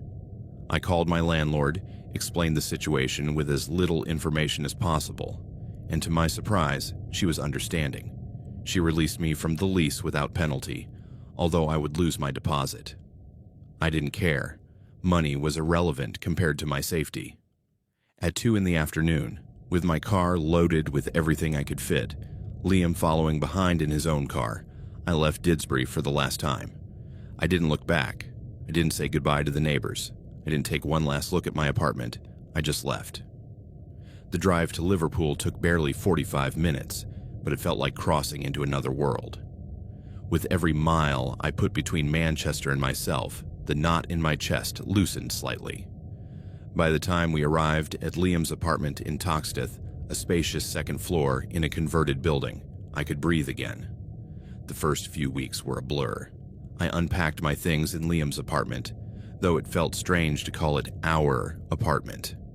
It hadn't been a decision made for the right reasons. We hadn't moved in together because we were ready for that step in our relationship. I had done it because I had no other choice. Every ring of the phone made me jump. Every notification, every message from an unknown number sent me into a state of panic.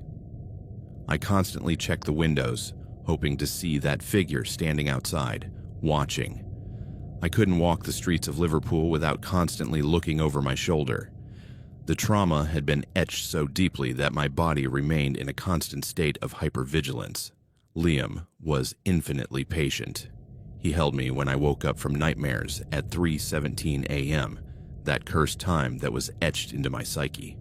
He didn't complain when I insisted on checking all the locks 3 times before going to bed. He accompanied me everywhere for the first few weeks, until I slowly began to regain something resembling confidence. Claire visited me the second weekend. We brought coffee from a different coffee shop. I could never go back to Opal's, and sat on the couch in Liam's apartment talking for hours. She brought me news from the office, inconsequential gossip about projects and clients, the normality I desperately needed. "We miss you," she said before she left, "but I understand why you had to go." For the first few weeks, I lived in anticipation of the other shoe dropping, convinced it was only a matter of time before he found me in Liverpool, before he showed up outside this new apartment, before it all started again.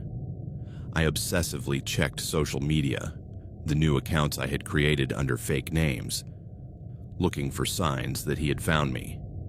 But there was nothing. A week passed, then 2. The messages that had been constant for months simply unstopped. The ghost accounts stopped sending requests. My email stopped receiving cryptic messages. The silence was so absolute that it was almost more frightening than the harassment itself. By the end of March, a full month had passed without any contact.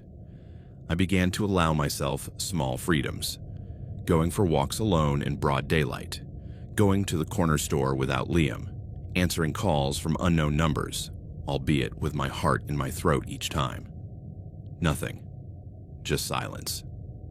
In April, Liam suggested we visit Manchester to collect the rest of my things from the apartment.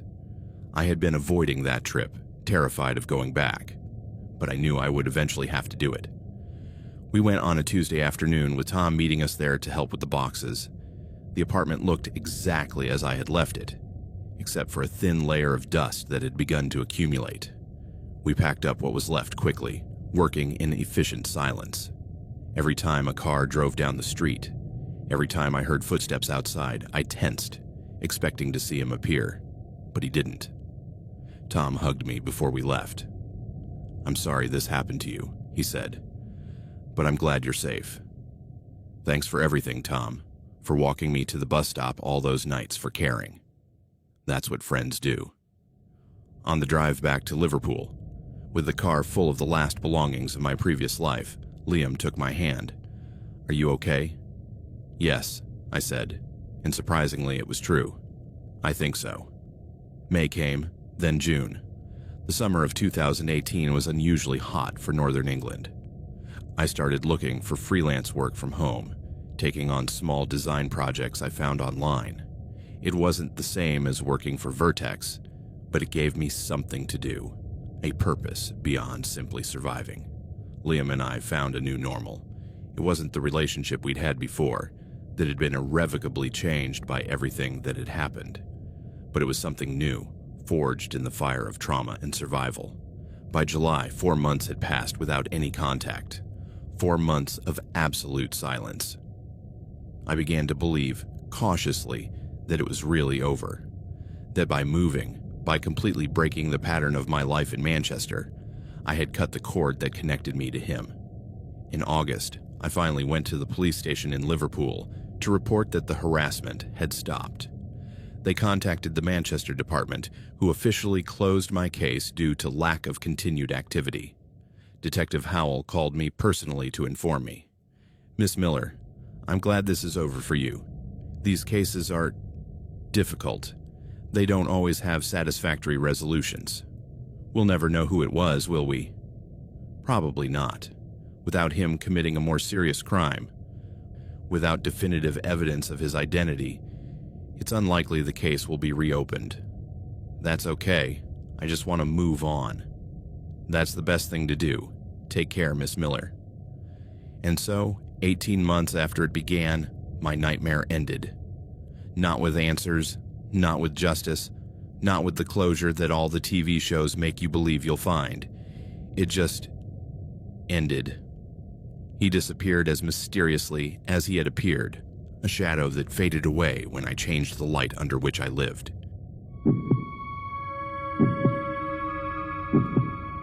I don't like meeting people online. It's a statement I often repeat, almost like a broken record, when someone kindly suggests that I should download an app or join a forum. They say it as if it were the solution to everything, to the loneliness of a new city, to the difficulty of making friends as an adult, to the perpetual cold that seeps through the cracks of a life that still doesn't quite fit. They tend to take it as an eccentricity of mine, a whim, or in the worst case, a symptom of antipathy. They smile, nod condescendingly, and think, "Ah, poor Keela, still traumatized by some silly romantic disappointment." It's never that. It's never about a heart broken by some idiot who put a 10-year-old photo on his profile. It's about physical memory, a scar that's not on the skin but in the ears, in the leg muscles, in the primitive instinct that locks itself in your chest like a fist of ice. It's about the door of my old house in Bristol, a wooden door painted a blue worn away by constant rain, and the person who stood on the other side. My name is Kayla Rodriguez, and this is not a ghost story. Ghosts, they say, are echoes of what once was, shadows of a past that cannot physically harm you. Mine was tangible, flesh and blood, and its threat did not come from a supernatural beyond, but from the disturbing normality of a man who decided that my life belonged to him. I had arrived in Bristol in September 2019, just 6 months before it all began. I was coming from Madrid, fleeing a relationship that had become toxic, looking for a fresh start in a country where no one knew me. I had landed a remote job as a freelance translator for a London-based digital marketing agency. The job was stable, well paid, and allowed me the flexibility to live wherever I wanted. I chose Bristol because I had read that it was a creative city, smaller and more manageable than London, with a vibrant cultural scene and rent prices that didn't require selling a kidney. The reality was different from the glossy photographs on travel blogs. Bristol was gray. Incredibly gray. Not the elegant gray of British films, but a leaden, persistent gray that soaked your soul as much as the rain soaked your clothes. It rained constantly, that fine, annoying drizzle that umbrellas seemed unable to stop. And autumn afternoons turned into deep nights at 5 o'clock, plunging the city into a darkness that made even 4 o'clock feel like midnight. My house was a small terraced house in Bishopston, a residential neighborhood about 30 minutes by bus from the center. It was part of a row of identical houses built in the 1970s, each with its own small front garden protected by a rusty metal fence and a gravel path that crunched underfoot. The front door was solid wood, painted that faded blue that had once been bright, but was now peeling at the corners. It had 2 locks, one on the handle and another higher up, as well as a security chain that the landlord had installed after a burglary in the area years ago. The interior was functional but impersonal, a living room with a gray fabric sofa that came with the house, a small television, a coffee table with stains from previous cups. The kitchen was narrow, with appliances that dated back at least 2 decades. The bedroom was upstairs, next to a bathroom with white tiles that had yellowed with age. I tried to make it cozy, A few plants I bought at a local market, most of which died within the first month due to lack of natural light. Colorful cushions, photos of my family in Madrid hanging on the wall, but it always felt cold, empty. It wasn't a home. It was a temporary refuge that never managed to become anything more. I worked at the kitchen table, my laptop surrounded by half-finished cups of tea and bilingual dictionaries. I mainly translated marketing content, websites, promotional brochures, product descriptions.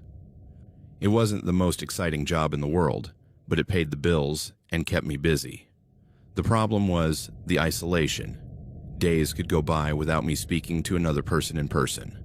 My interactions were limited to emails with my supervisor, a woman named Jennifer, who worked out of Manchester and whom I never met in person, and occasional video calls with clients who wanted to discuss specific terminology. On weekends, I tried to explore the city. I went to museums alone, walked around the harbor, visited independent cafes where I sat with a book and pretended to be comfortable in my solitude.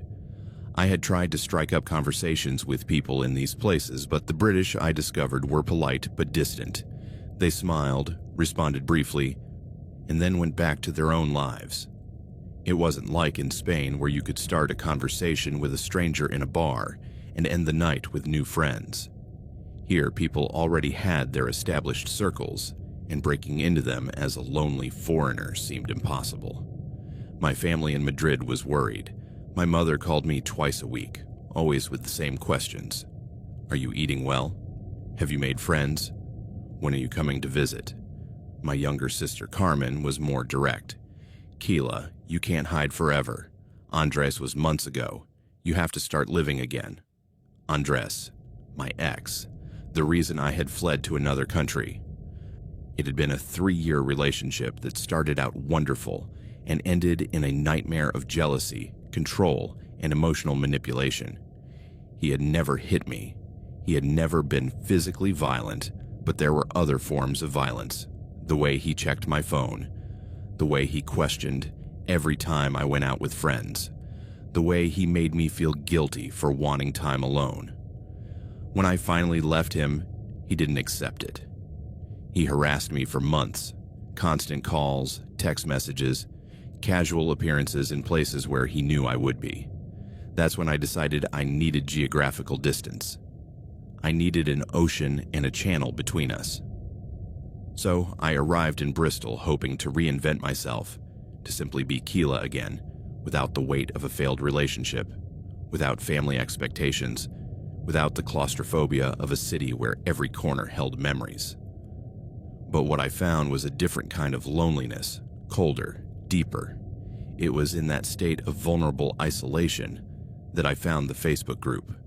It was called Españols on Bristol Spanish Community.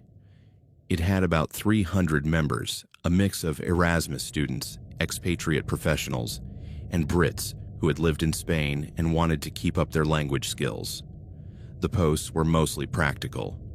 Recommendations for shops where you could buy Spanish products, advertisements for language classes, offers for rooms to rent. But there were also more social threads, plans to meet up to watch soccer games, invitations to homemade tapas dinners, debates about which bar was the best place to get a decent tortilla. I joined in October, a month after arriving. At first, I just observed, scrolling through the posts but not participating. There was a shyness in me, a fear of exposing myself even in this digital space. What would they say? That I was weird for being alone? That I was boring? The ghosts of insecurity that Andres had planted in me still grew like weeds. But one November afternoon, a particularly gray day, when the rain hadn't stopped for 18 hours, I saw a post that made me smile. Someone had asked, "Where can you find a good pub with a garden for those rare sunny days? I need vitamin D before I develop seasonal depression." Several members responded with recommendations. I had discovered a lovely place in Clifton during one of my solitary walks. The White Lion, a traditional pub with a surprisingly large back garden, filled with wooden tables and string lights. I decided to comment. It was a small, harmless contribution. The White Lion in Clifton has a beautiful garden. And their Sunday roast is excellent. The response was immediate. Several likes, a couple of thank you comments, and one in particular from a user named Mark B. Excellent recommendation, Keela. That pub is a hidden gem. The garden even has some fruit trees in the back, did you notice? Perfect for shade in the summer. He was right about the trees. I had noticed them, in fact, and was surprised to find apple trees in the middle of Bristol. I liked his comment and replied, yes, I was surprised too. They make the place feel almost rural. That was the extent of the interaction. Brief, friendly, about a completely innocuous topic. I didn't think any more about it. The next day, when I opened Facebook during my lunch break, I had a pending friend request. Mark B. His profile picture didn't show a face, just a close-up of hands holding a book. Male hands, well-groomed, with long fingers. I couldn't see the title of the book. His profile was sparse. No information about work, education, or city. No visible public posts. The only details were that he lived in Bristol and that we had met through the Spanish group. I should have rejected him. All the online safety advice I had ignored for years was screaming at me at that moment. But I was lonely, desperate for some human connection, and he had been friendly in the group. Besides, we had 14 mutual friends. I quickly checked them. They were all members of the Facebook group, some with names I vaguely recognized. It seemed legitimate. I accepted the request. Almost immediately, a message arrived. Thanks for accepting, Keela. I hope it's not weird that I added you. I saw you're new to Bristol and thought you might like to have more contacts in the city. I know how hard it can be to move to a new place. He was thoughtful, empathetic, exactly what I needed to hear. Not weird at all, I replied. Thanks. Yes, I've only been here 2 months and I'm still adjusting. Are you Spanish or British? British, but I lived in Valencia for 3 years. I worked there as an English teacher. I miss Spain every day, especially the weather. He added a sun emoji. That's how it started. For the next 10 days, we exchanged messages daily. The conversations were light, superficial. We talked about Netflix series, the best hiking trails near Bristol, how unbearable the British weather was in November. He recommended restaurants, warned me about areas of the city that were best avoided at night, told me about festivals that would be happening in the spring. Gradually, the conversations became more personal. I told him about my job as a translator, how I missed my family in Madrid, how difficult it was to make friends here. He told me about his job. He said it was something to do with finance, but he was vague about the details. About how he had lost his mother the previous year and how Bristol felt empty without her. His messages had a melancholic quality that resonated with my own loneliness. Sometimes I think we're all lonely in some way, he wrote one night. Even when we're surrounded by people, there's a part of us that no one really sees. Do you know what I mean? I knew exactly what he meant. Yes, I replied. It's like screaming underwater. You can see the people around you, but the sound doesn't reach them. Exactly. But sometimes, when you find someone who really listens to you, who really sees you, that changes everything. I should have seen the warning signs, the way his messages always came late at night when I was most vulnerable, the way he asked increasingly personal questions about my routine, what time I got up, what I did on weekends, whether I lived alone. The way his answers when I asked him about himself were always vague, evasive. But I was hungry for connection. And he was good, very good, at giving me exactly the attention I craved.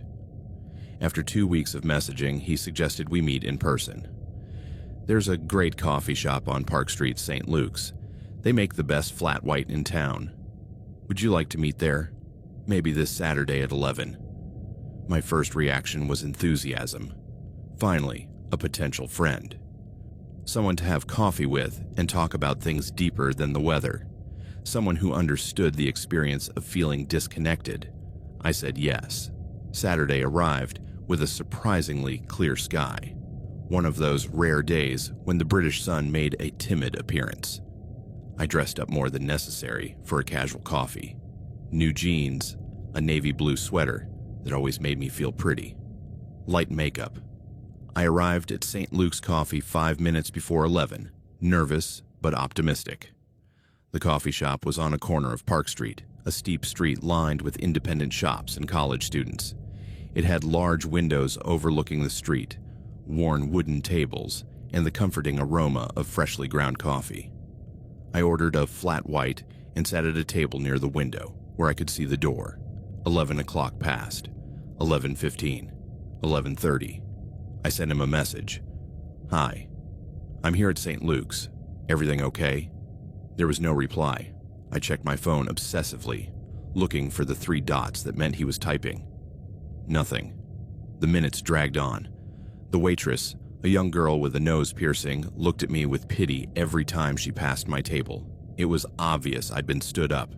At 11:45, after 45 minutes of humiliating waiting, I paid for my coffee and left.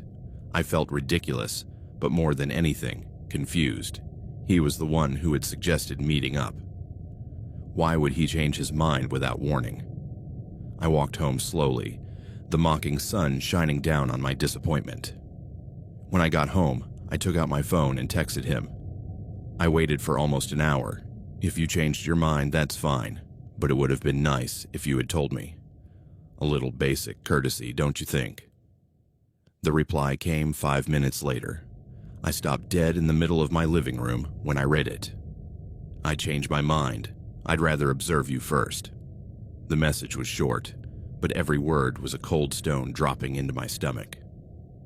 Observe you. Not get to know you better online before we meet. Not sorry, I had an emergency. Observe you. As if I were an object, a specimen, something to study from a distance before deciding if I was worth getting closer to. I immediately tried to write a reply. "What do you mean by that? That's not funny." But the message didn't send. A red circle with a line through it appeared next to my text.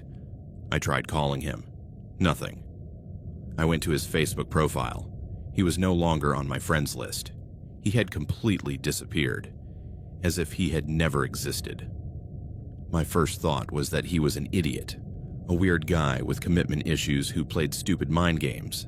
My second thought, which came more slowly but with more weight, was one of unease. Observe you first. Had he been at the cafe?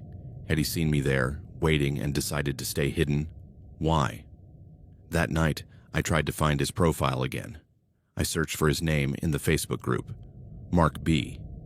There was no one with that name. I searched my old messages to find his full name, but when I went to the conversation, it was gone, as if it had never existed. He had erased all traces.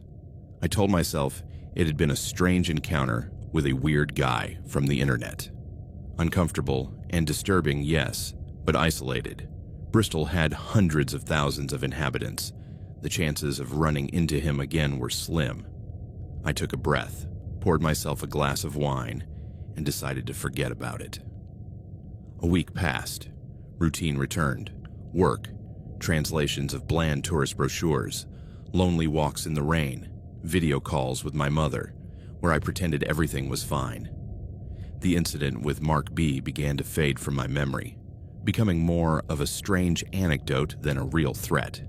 And then, on a Wednesday night, everything changed. It was 11:30. I was on the sofa, in my pajamas, watching a boring British movie about a romance in the 1950s that couldn't hold my attention. Outside, the street was quiet. Bishopston was a quiet family neighborhood. At that hour, the lights in the neighboring houses were already off, and the only sound was the occasional car passing in the distance. The knock on the door was so loud and sudden that it made me jump off the couch, spilling the tea I was holding onto the cushions. It wasn't a doorbell. It was a knock. 3 loud, deliberate knocks, with knuckles or perhaps a fist. Knock, knock, knock. My heart began to beat faster. Who could be calling at this hour? I didn't know my neighbors well enough for them to come by at this hour. I wasn't expecting any packages. No friends. I had no friends here. Would come unannounced. I approached the door cautiously, barefoot on the cold wooden floor. There was a peephole in the door, one of those small holes that distorted the image but allowed you to see who was outside. I stood on tiptoe and looked. Under the yellowish light of the porch, there was a man. He wore a black baseball cap pulled down over his eyes, hiding most of his face in shadow. He was wearing a bright orange reflective vest, the kind construction workers, or more commonly, delivery drivers wear. In his hands, he held a pizza cooler, one of those red padded bags with a chain's logo on it. "Yes?" I asked through the door without opening it. My voice sounded higher than normal. "Pizza for Keela," he replied. His voice was deep, almost monotonous, without the friendly inflection you would expect from a delivery person. "I haven't ordered any pizza," I said, confusion mixing with the growing fear in my chest. "It says here, address 47 Gloucester Road, Keela, Rodriguez. It's already paid for," he insisted, his tone unchanged. My address, my full name. The knot in my stomach tightened. There must be a mistake. I didn't order any pizza.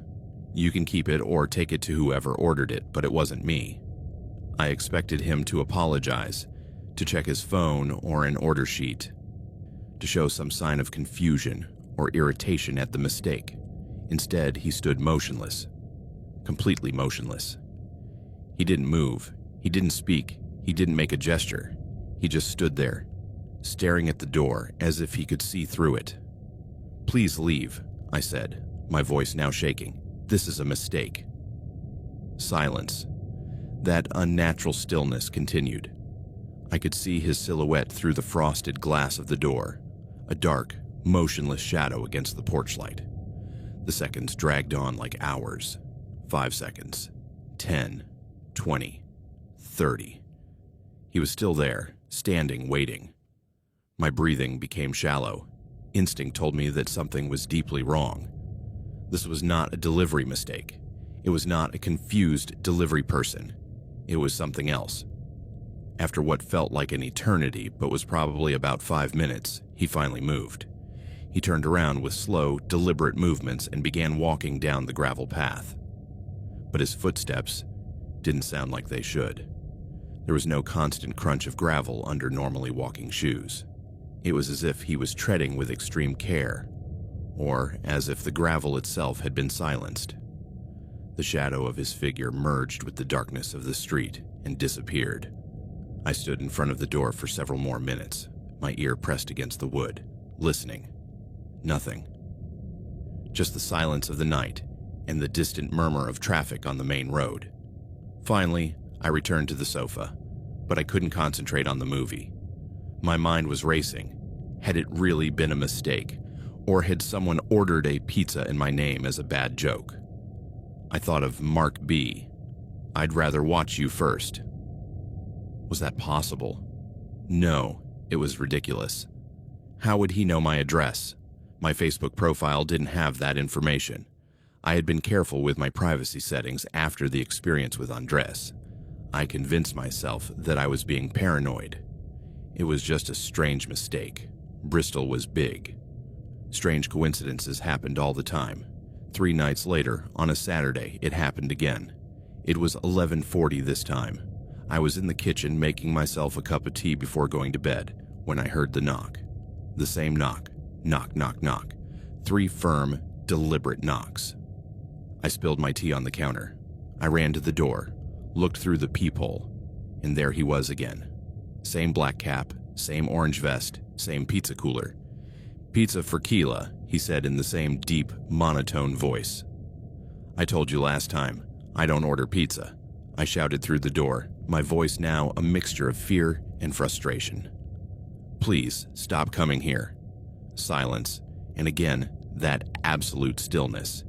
He didn't move. He didn't respond. He just stood there, like a statue staring at the door. This time, I didn't wait. I ran to the living room, slightly moved the curtain on one of the windows facing the entrance, and looked at him from a side angle. I could see his profile partially. The cap hid his features, but I could see the line of his jaw, the shape of his nose. Completely ordinary features, nothing distinctive. He could be anyone. He didn't move a muscle. He didn't check his phone. He didn't look at his watch. He didn't sigh with impatience or frustration. He just held the cooler box in one hand, the other tucked into the pocket of his black pants, and waited. What was he waiting for? For me to open the door? For me to come out? Or did he just want me to know he was there? After about 10 minutes, my phone was in my hand dialing 110, the non-emergency number for the police. A tired female voice answered. "Non-emergency police service, how can I help you?" "There's a man at my door," I said, trying to keep my voice calm. "He says he's a pizza delivery man, but I haven't ordered anything, and this is the second time he's come. He won't leave." "Has he made any verbal threats? Has he tried to get in?" "No, but he's standing there. He's been there for about 10 minutes. It's weird, and he's scaring me." "I understand, ma'am. What's your address?" I gave her my address. I could hear the clicking of a computer on the other end. "All right. The problem is that without direct threats or attempts to force entry, technically there is no crime in progress. Standing on private property could be trespassing, but what? I would recommend that you don't open the door to strangers, especially at night. And if the situation escalates, if he tries to enter or threatens you verbally, call 911 immediately." "So you're not sending anyone?" An audible sigh. "Ma'am, we're very busy tonight. We have domestic violence incidents, robberies in progress. If there's no immediate threat..." "Okay," I cut in, feeling frustration burning in my throat. "I understand." I hung up. When I returned to the window to look again, he was gone.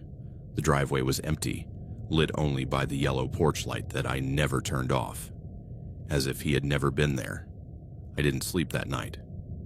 I sat on the couch, all the lights on, my phone in my hand, waiting. Waiting for him to come back, waiting to understand what was going on. But he didn't come back that night.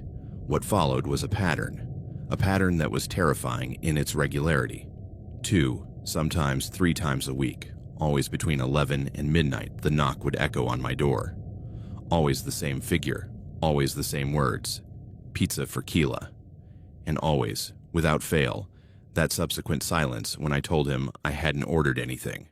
After the 4th visit, I stopped answering. I would stand silently behind the door, looking through the peephole, watching him watch me. I learned to recognize the sound of his breathing, a slow, steady rhythm that somehow filtered through the small hole in the peephole.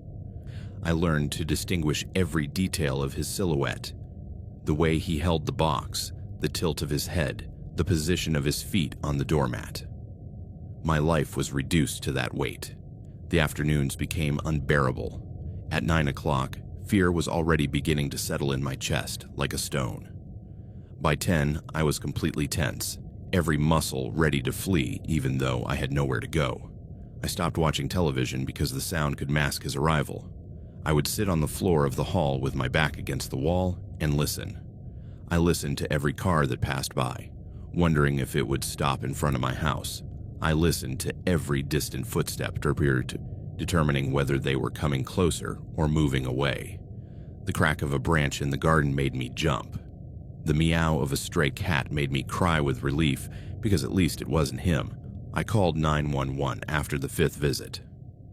This time I argued that there was an established pattern, that this was harassment. The operator was more sympathetic, but the result was the same. "We're sending a patrol, Miss Rodriguez. Can you confirm that he's still there?" I looked through the peephole. He was still standing there, motionless as always. "Yes. He's there. A unit is on its way. It should arrive in about 15 minutes. 15 minutes. I held the phone to my ear, the operator staying on the line with me. But after 10 minutes, as if he had a perfectly calibrated internal timer, the man turned and left. By the time the patrol car arrived 3 minutes later, the street was empty. The 2 officers, an older man with a prominent belly and a young woman with blonde hair pulled back in a bun, were polite but clearly frustrated. They checked the yard with flashlights, walked up and down the street, but there was no one there. "Did you see him leave?" the female officer asked. "Yes, he left a few minutes before you arrived." Can you describe him? He's wearing a black cap that covers his face, orange reflective vest, black pants. I can't see his features.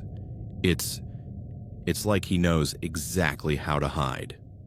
Have you tried talking to the local pizza places? Maybe they can track the orders. I haven't ordered any pizza. He says they're paid for, but I didn't order them. The senior officer intervened, his voice paternal, but with a hint of skepticism. Miss Rodriguez, have you considered that maybe someone is playing a joke on you? Do you have any acquaintances who might... I don't know anyone here, I interrupted, feeling tears welling up. No one. That's why it's so scary. I don't know who he is or what he wants. They exchanged a look. That look. The one that said, lonely woman. Probably paranoid. Probably exaggerating. We would recommend installing a security camera, the officer said, and keep a record of every incident with dates and times.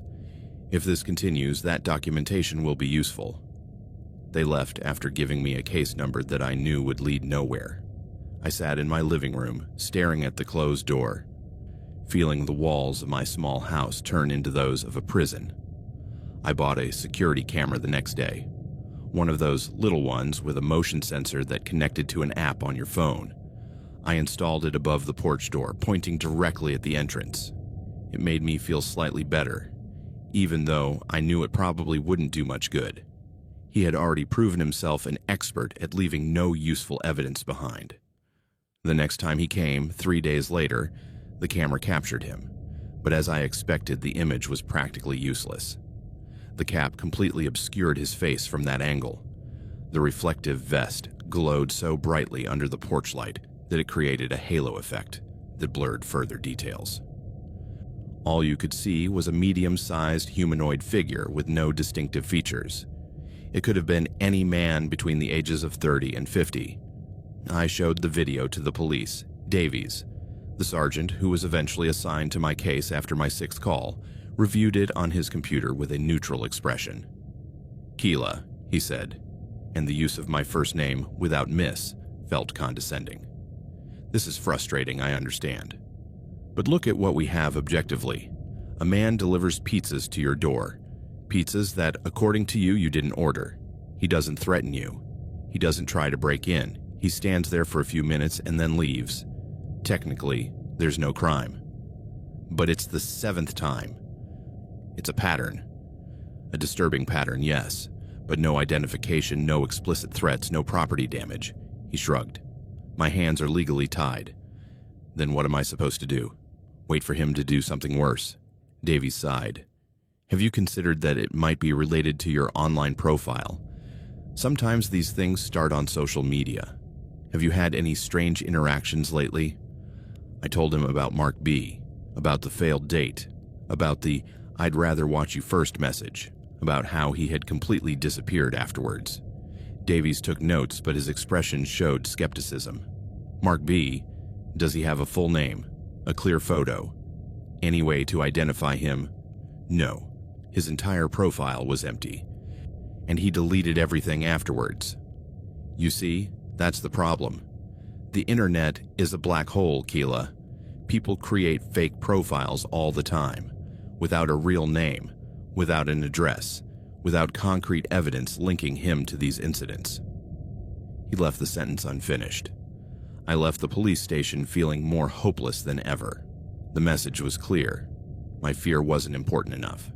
My nighttime terror was just a minor inconvenience for a police department overloaded with real crimes. Weeks turned into a month, then almost 2. The harassment not only continued, it got worse. The delivery man's visits became more frequent, 3, sometimes 4 times a week. And then the letters started arriving. The first one appeared on a Tuesday morning. When I went out to the corner store, I found a white envelope in my mailbox. There was no stamp or return address, just my name written on the front in straight, meticulous handwriting, Keela. Inside, there was no personal note, just a carefully folded newspaper clipping. It was an article from the Bristol Post about a 32-year-old woman who had been murdered in her home in Bedminster. The details were sparse, but the headline was clear enough. Woman found dead in her home. Police investigate possible home invasion. My hands trembled as I held the clipping. The implied message was crystal clear. This could happen to you.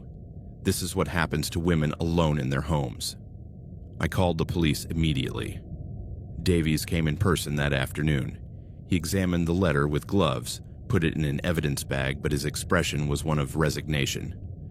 "There are no fingerprints other than yours," he said after a few minutes. "The paper and ink are completely generic. They can be bought in any store. The clipping is from a public newspaper. Without a note written in his own handwriting, without an explicit threat.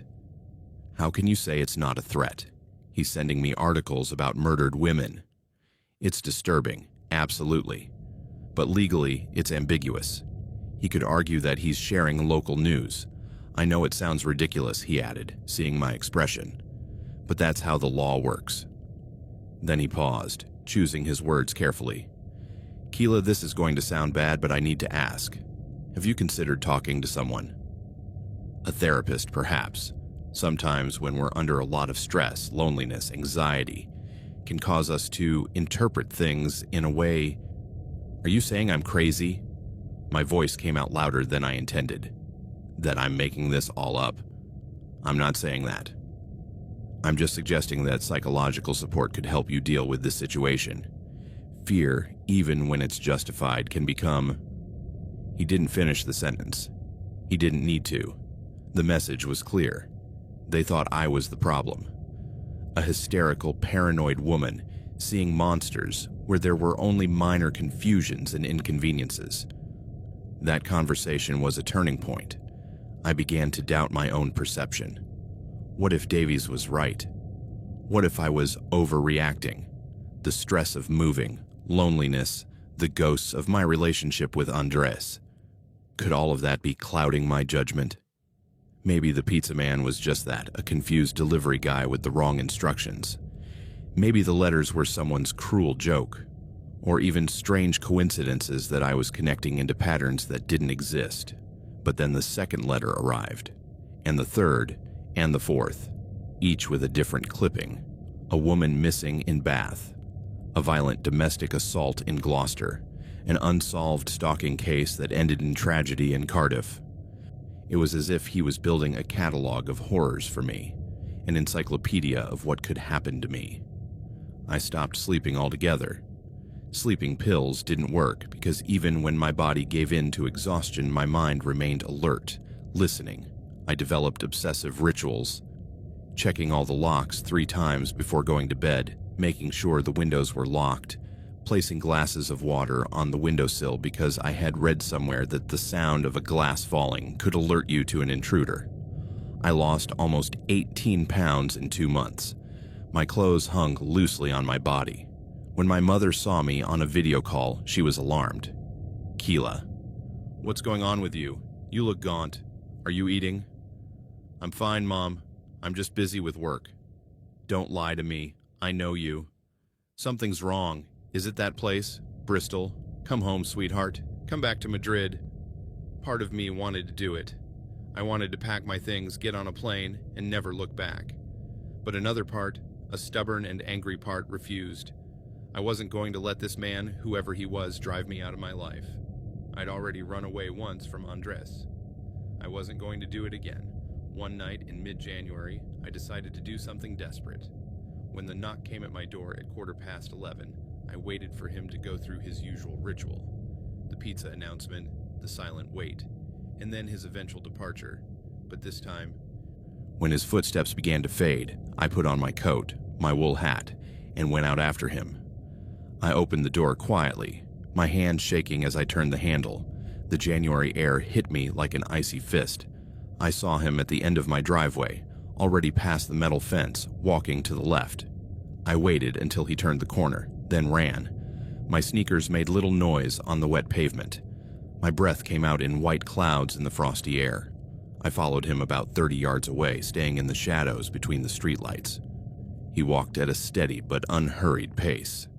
He was no longer wearing his cap or vest. He was dressed in a dark jacket and jeans. From behind, he was completely anonymous. Average height, average build, Nothing to distinguish him from the millions of men in the UK. I followed him for 3 blocks. My heart was beating so hard that I thought he might hear it, turn around, and see me. But he didn't. He kept walking until he reached a narrow alley between 2 rows of houses. He stopped next to a large dumpster. I hid behind a parked car watching. He opened the cooler he was still carrying. He took out the pizza. It was real. A real pizza, in its cardboard box, still presumably hot. He held it for a moment, as if considering something. Then, with deliberate movements, he opened it, looked at its contents, and threw it whole into the bin. The box followed, falling with a thud among the trash bags. Seeing that chilled me to the bone. He wasn't a confused delivery man. It wasn't a system error. It was a ritual, a calculated, methodical act. He spent money on real pizzas, brought them to my door, performed his little theater of terror, and then discarded them as trash. It wasn't about food. It was about the message. It was about keeping me scared, watched, knowing that he could come to my door whenever he wanted, that he knew where I lived, that my life belonged to him in some twisted way. I should have run away then. I should have run back home, called the police with this new information. But something in me snapped when I saw that. All the anger, fear, frustration that had been building up for months exploded. I took a step forward, coming out from behind the car. "You!" I shouted, my voice echoing in the empty alley. "Who the hell are you? What do you want from me?" He froze, his hand still inside the bin. Slowly, very slowly, he turned his head toward me. Under the orange light of the street lamp at the end of the alley, I finally saw his face. It was completely ordinary, neither handsome nor ugly. Short brown hair, eyes whose color I couldn't make out from the distance, features you'd forget 5 minutes after seeing them, 30-something, maybe 40. The kind of face you see at the supermarket on the bus, walking down any street in any city. Invisible in its normality, but his expression, there was no surprise there. There was no guilt at being caught. There was something worse, absolute calm, and something that could have been satisfaction. "Keela," he said, and it was the first time I had heard him use my name without being behind my door. His voice was different, without the metallic ring filtered by the wood. It was soft, almost kind. "You should be home. It's not safe out here." The fact that he used my name, that he spoke as if we had some kind of relationship, terrified me more than any explicit threat. I took a step back. "Stay away from me. I'm calling the police." "You already called them, many times. They can't help you." It wasn't a taunt. It was a simple statement of fact. "I'm just trying to take care of you, Keela. Make sure you're okay. That you're not alone. I don't love you. I don't know you. Leave me alone." He tilted his head slightly, like a dog confused by a command he doesn't understand. "But we do know each other. We talked for weeks. You told me things. About your loneliness. About how no one really sees you. I see you, Keela. I see you all the time. Mark B. It was him. He had known all along." I started to back away, my legs shaking. He took a step toward me. "Don't be afraid. I wouldn't hurt you. I just wanna..." I didn't wait to hear what he wanted. I turned and ran. I ran faster than I had ever run in my life, my lungs burning with the icy air, my legs propelling me through the wet streets. I could hear footsteps behind me, or maybe it was my imagination, my panic turning every sound into a threat. I didn't look back. I just ran. I got to my house, fumbled with my keys with hands so shaky it took me 3 tries, went inside, closed the door, locked all the bolts, put the chain on. I ran to every window, pulling down the blinds, locking the latches. I grabbed my phone and dialed 911. "Emergency services. What is your emergency?" "It's him," I gasped, breathless. "The man who's been stalking me. I just saw him. He followed me. He knows my name. He said he sees me all the time. Please, I need help." They sent a patrol car. By the time they arrived, 20 minutes later, I was curled up in a corner of my living room, all the lights on, shaking uncontrollably. I told them everything. The pizza in the dumpster, the confrontation in the alley, his words. This time was different. This time, he had verbally admitted that he was watching me. He had confirmed the connection to Mark B. There had been a direct encounter. The officers took my statement seriously, checked the house, patrolled the area. They didn't find him, but they promised to increase surveillance on my street. Davies called me the next day. His tone was different now, less condescending. Keela, I need you to tell me everything again, from the beginning. The Facebook profile, the messages, everything. I told him the whole story. He took extensive notes. I'm going to be honest with you. This man is dangerous. He has shown a pattern of persistent harassment, has escalated from online contact to physical presence, and now there has been a direct confrontation. This puts your case in a higher risk category. And what does that mean? It means we're going to take this seriously. We're going to try to identify him. Can you give me access to your Facebook account to see if we can trace that deleted profile? Sometimes we leave digital footprints even when we think we've erased them. I gave them access. Days later, they informed me that Mark B. had used a disposable email address to create the profile, accessed from different locations with public Wi-Fi. Another dead end. But they continued to investigate. They traced the pizza orders, all made online from an app, paid for with untraceable gift cards purchased with cash. The phone used for the orders was a disposable number that no longer existed. He had been meticulous, careful, knowing exactly how to cover his tracks. The next 2 weeks were the most terrifying of my life. He intensified his visits. Now he came almost every night, sometimes at 11, other times at midnight, once at 1:30 in the morning, as if he were testing my endurance, seeing how long I could stay awake in a constant state of alert. But he no longer stayed at the front door. One night, I heard footsteps on the gravel in the back garden. I looked out the bedroom window and saw him there, standing in the middle of the small garden, looking up at my window. I called 911. By the time the police arrived, he was gone. Another night, I heard him prowling around the entire house. His footsteps were deliberate, methodical. He stopped in front of every window. He didn't touch the glass. He didn't try to look inside. He just wanted me to know he was there, that he could circle my refuge whenever he wanted, that the walls that protected me were illusory. I installed more cameras. One in the back garden, another on the side of the house. They captured his silhouette, his movements, but never a clear angle of his face. It was as if he knew exactly where the cameras were, how to position himself to avoid them. The night of the final incident began differently from the others. It was a Friday in late January. It had been snowing lightly all day, which was unusual for Bristol. The city was covered in a thin layer of snow that was already turning into dirty sleet. Outside, everything was quiet. That particular silence that snow brings, as if it absorbs all the sounds of the world. The blow came at 11:37 p.m. I was, as always at that time of night, sitting in the hall, my phone in my hand, waiting. But when I looked through the peephole, something was different. He was there, in his usual uniform. Black cap, orange vest, thermal box, but his posture was different. Less static. There was an energy about him that I hadn't seen before. "Pizza for Keela," he said, his voice as monotonous as ever. I didn't answer, as usual. I waited for him to perform his ritual and leave, but he didn't leave. Instead, I heard him. A delicate, metallic sound, like a soft strum against metal. My heart sank. He was picking the lock. It wasn't a rough attempt to force it open. It was something more subtle, more skilled. As if he were using some kind of tool to manipulate the mechanism, as if he were testing, exploring, seeing if he could open it. The panic I felt was of a completely new quality.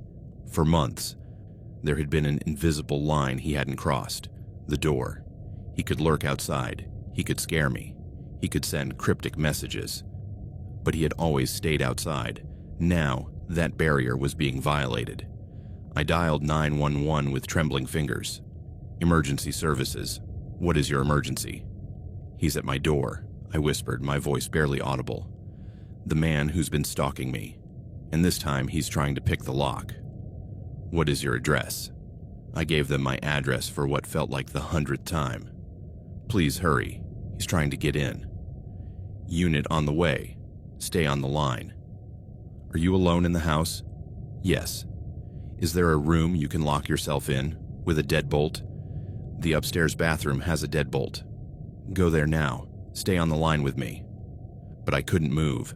I was paralyzed, staring through the peephole, watching his shadow against the frosted glass. The metallic sound continued. Scratch, scratch, scratch. And then I heard him speak. Not through the door, in his delivery man voice. This was different.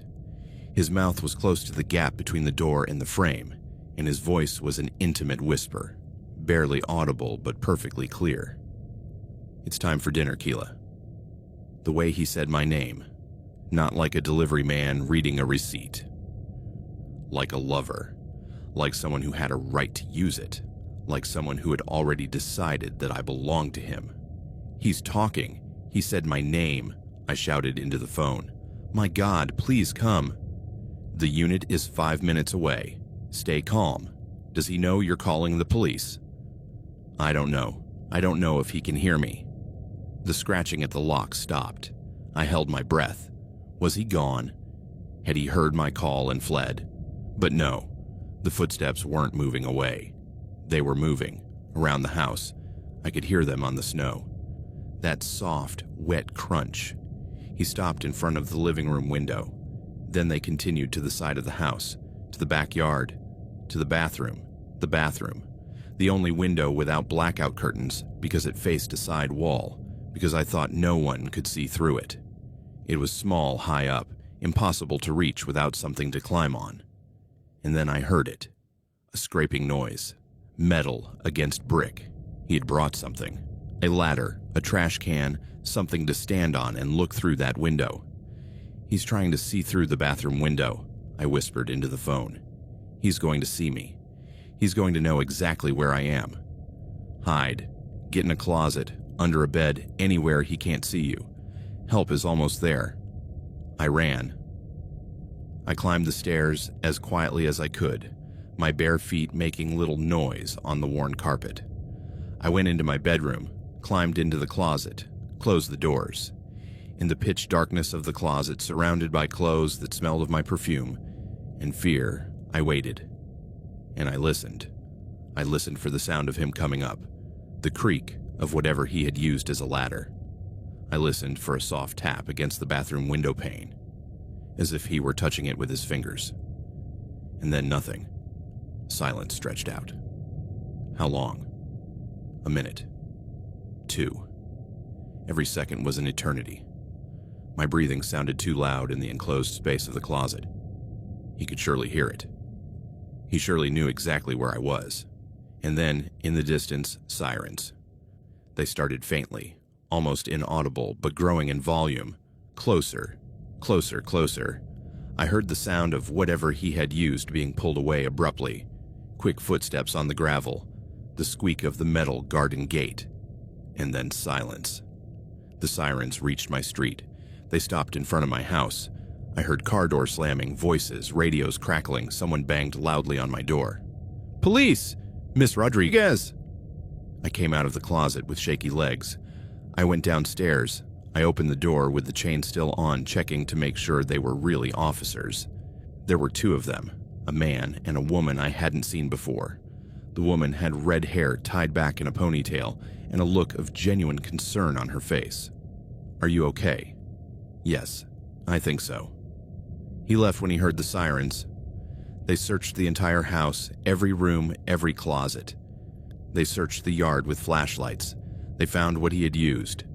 A green plastic trash can, the kind we all had for recycling, tipped on its side against the wall under the bathroom window.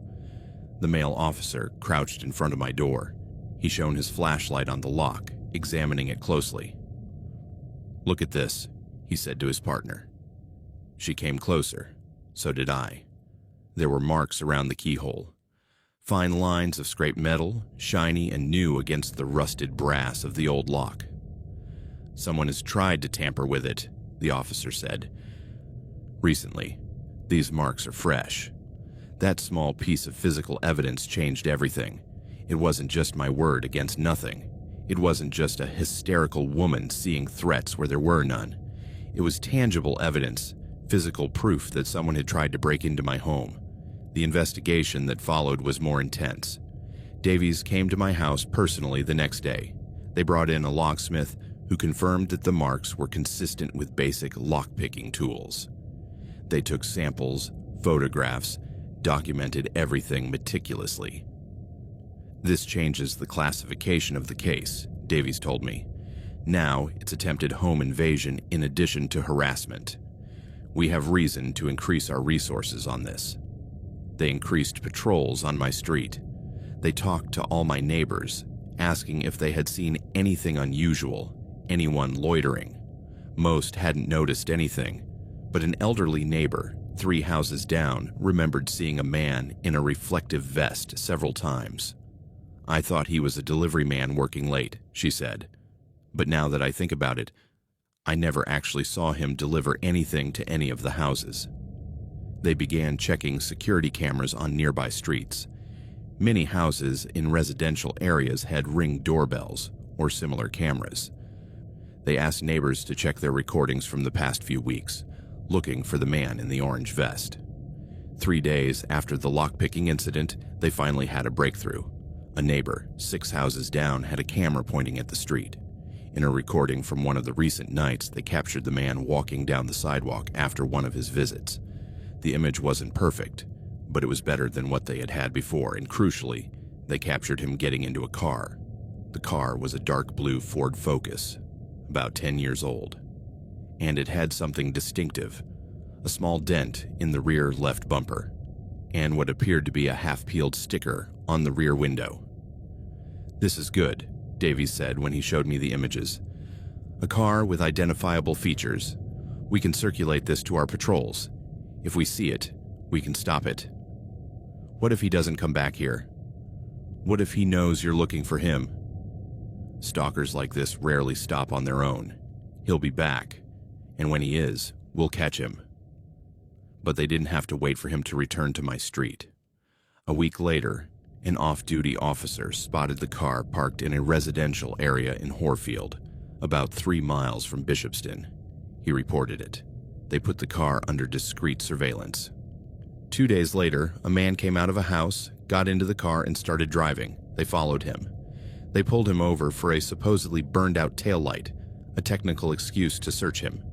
In the trunk, they found an orange reflective vest identical to the one he had described, a black baseball cap, an empty pizza cooler, and a small leather case.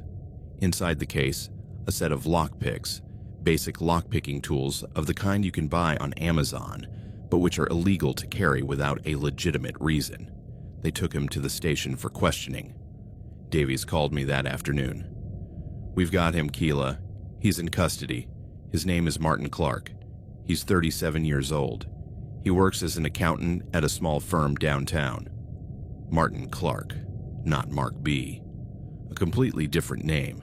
A man I had never met, never seen before his nighttime visits, whose life had not intersected with mine in any normal way. "Why me?" I asked, my voice breaking. "Did he say why me?" Davies paused. "We're still questioning him, but we searched his house with a warrant. What we found, Keela, it's disturbing. In Martin Clark's apartment, in an anonymous building in Horfield, they found a shrine dedicated to me. There was no other way to describe it.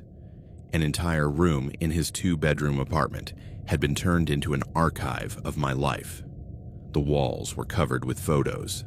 Photos of me leaving my house, shopping at the local Tesco, waiting for the bus, sitting in the cafe where I had waited for Mark B that first day, walking in the park, all taken with a telephoto lens from considerable distances on different days and at different times over the last 4 months. There were dozens of them, maybe hundreds. On a desk, they found his computer, Forensic technicians found all the Facebook conversations we had had under Mark B's fake profile, meticulously saved in text documents. Screenshots of my old Facebook profile, my photos, my posts in the expat group. A folder with my name contained information he had collected, my full address, my landlady's name, the approximate times of my daily routine, and most terrifying, a calendar. On it, he had marked every visit he had made to me with the pizza box. Next to each date, brief notes. Didn't answer. Looked through the peephole. Called the police after 8 minutes. She stood silently behind the door. I can hear her breathing. I followed her 2 blocks. She didn't notice. Next time, further away. There was a Word document open on her computer when they confiscated it. The title of the document was Keela Plan. Inside, there was a single sentence, written and deleted multiple times according to the file's metadata, as if he couldn't decide how to express exactly what he wanted. The final version read, "She needs to understand that she is not alone, that I am here, that someone sees her, cares for her, needs her. Soon, she'll be ready to let me in." The forensic psychologist consulted by the police spoke of erotomania, a delusional disorder where the person believes that someone, usually of higher social status, is in love with them. But this case had different elements. Martin didn't believe that I loved him. He believed that he was saving me from my loneliness, that he was taking care of me, that eventually I would understand that he was what I needed. The pizzas, Davies explained to me, were his twisted way of nurturing. In his distorted mind, he was bringing you food, taking care of you. The fact that you didn't want them, that you rejected them, didn't register with him. In his narrative, he was the hero trying to rescue the lonely lady. Martin Clark was arrested and formally charged with aggravated stalking, attempted home invasion, and possession of burglary tools. His lawyer negotiated a plea deal, guilty of stalking and possession of tools. The attempted trespassing charge was reduced because he had not technically managed to pick the lock. He received an 18-month suspended sentence, mandatory psychological treatment, and a permanent restraining order prohibiting him from contacting me or coming within 200 meters of any place where I lived or worked. For the legal system, the case was closed. The stalker had been identified, prosecuted, and restrained. Justice served. But for me, the damage was already done. For months, I had lived in a state of constant terror. My home, which should have been my refuge, had become a trap. Every noise at night was a threat. Every shadow at the window was him. The simple act of opening my door had become a psychological challenge that required minutes of mental preparation. 2 weeks after the arrest, with the restraining order signed and in effect, I did something I had sworn I would never do. I called my mother and told her I was coming back to Madrid, at least temporarily. I needed distance from Bristol, from that blue house with the scratched lock, from the streets where he had walked following me. I packed the essentials into 2 large suitcases. I left the rest behind. The furniture, the books, the plants that had died months ago anyway. I told my landlady I wouldn't be renewing the lease. I canceled my membership at the gym I had never gone to. I deleted my profile from the expat Facebook group. The day I left, a Saturday in early February, it was raining. Of course, it was raining. It was Bristol. Davies came to say goodbye, standing under a black umbrella in my driveway while I loaded my suitcases into the taxi that would take me to the airport. "I'm sorry we couldn't do more. Faster," he said. "You did what you could within the system," I replied without resentment. It was true. The system was broken, but the people within it had tried to help eventually. "Will you ever come back?" I looked at the house one last time, the peeling blue door, the windows with the blackout curtains that I would never remove, even if I moved to another country, the small garden where he had stood so many times watching. "I don't know," I said honestly. "Right now, I just need to leave." The taxi pulled away. I watched Bristol disappear through the rear window, the wet streets, the brick buildings, the perpetually gray sky. A city I had come to for a fresh start, and which had given me the worst experience of my life. On the plane back to Madrid, I finally cried. Not tears of fear, but of relief, of exhaustion, of liberation. 4 months of terror compressed into silent sobs at 30,000 feet. Madrid welcomed me with sunshine and my mother's embrace at the airport. My sister Carmen had taken the day off work to be there. My father, who had never been emotional, had tears in his eyes when he saw me. "Welcome home, my girl," my mother said, holding me as if I were 5 years old again and had had a nightmare. And maybe that was exactly what it had been. A nightmare. One that had lasted 4 months, yes, but a nightmare nonetheless. And now, finally, I had awakened.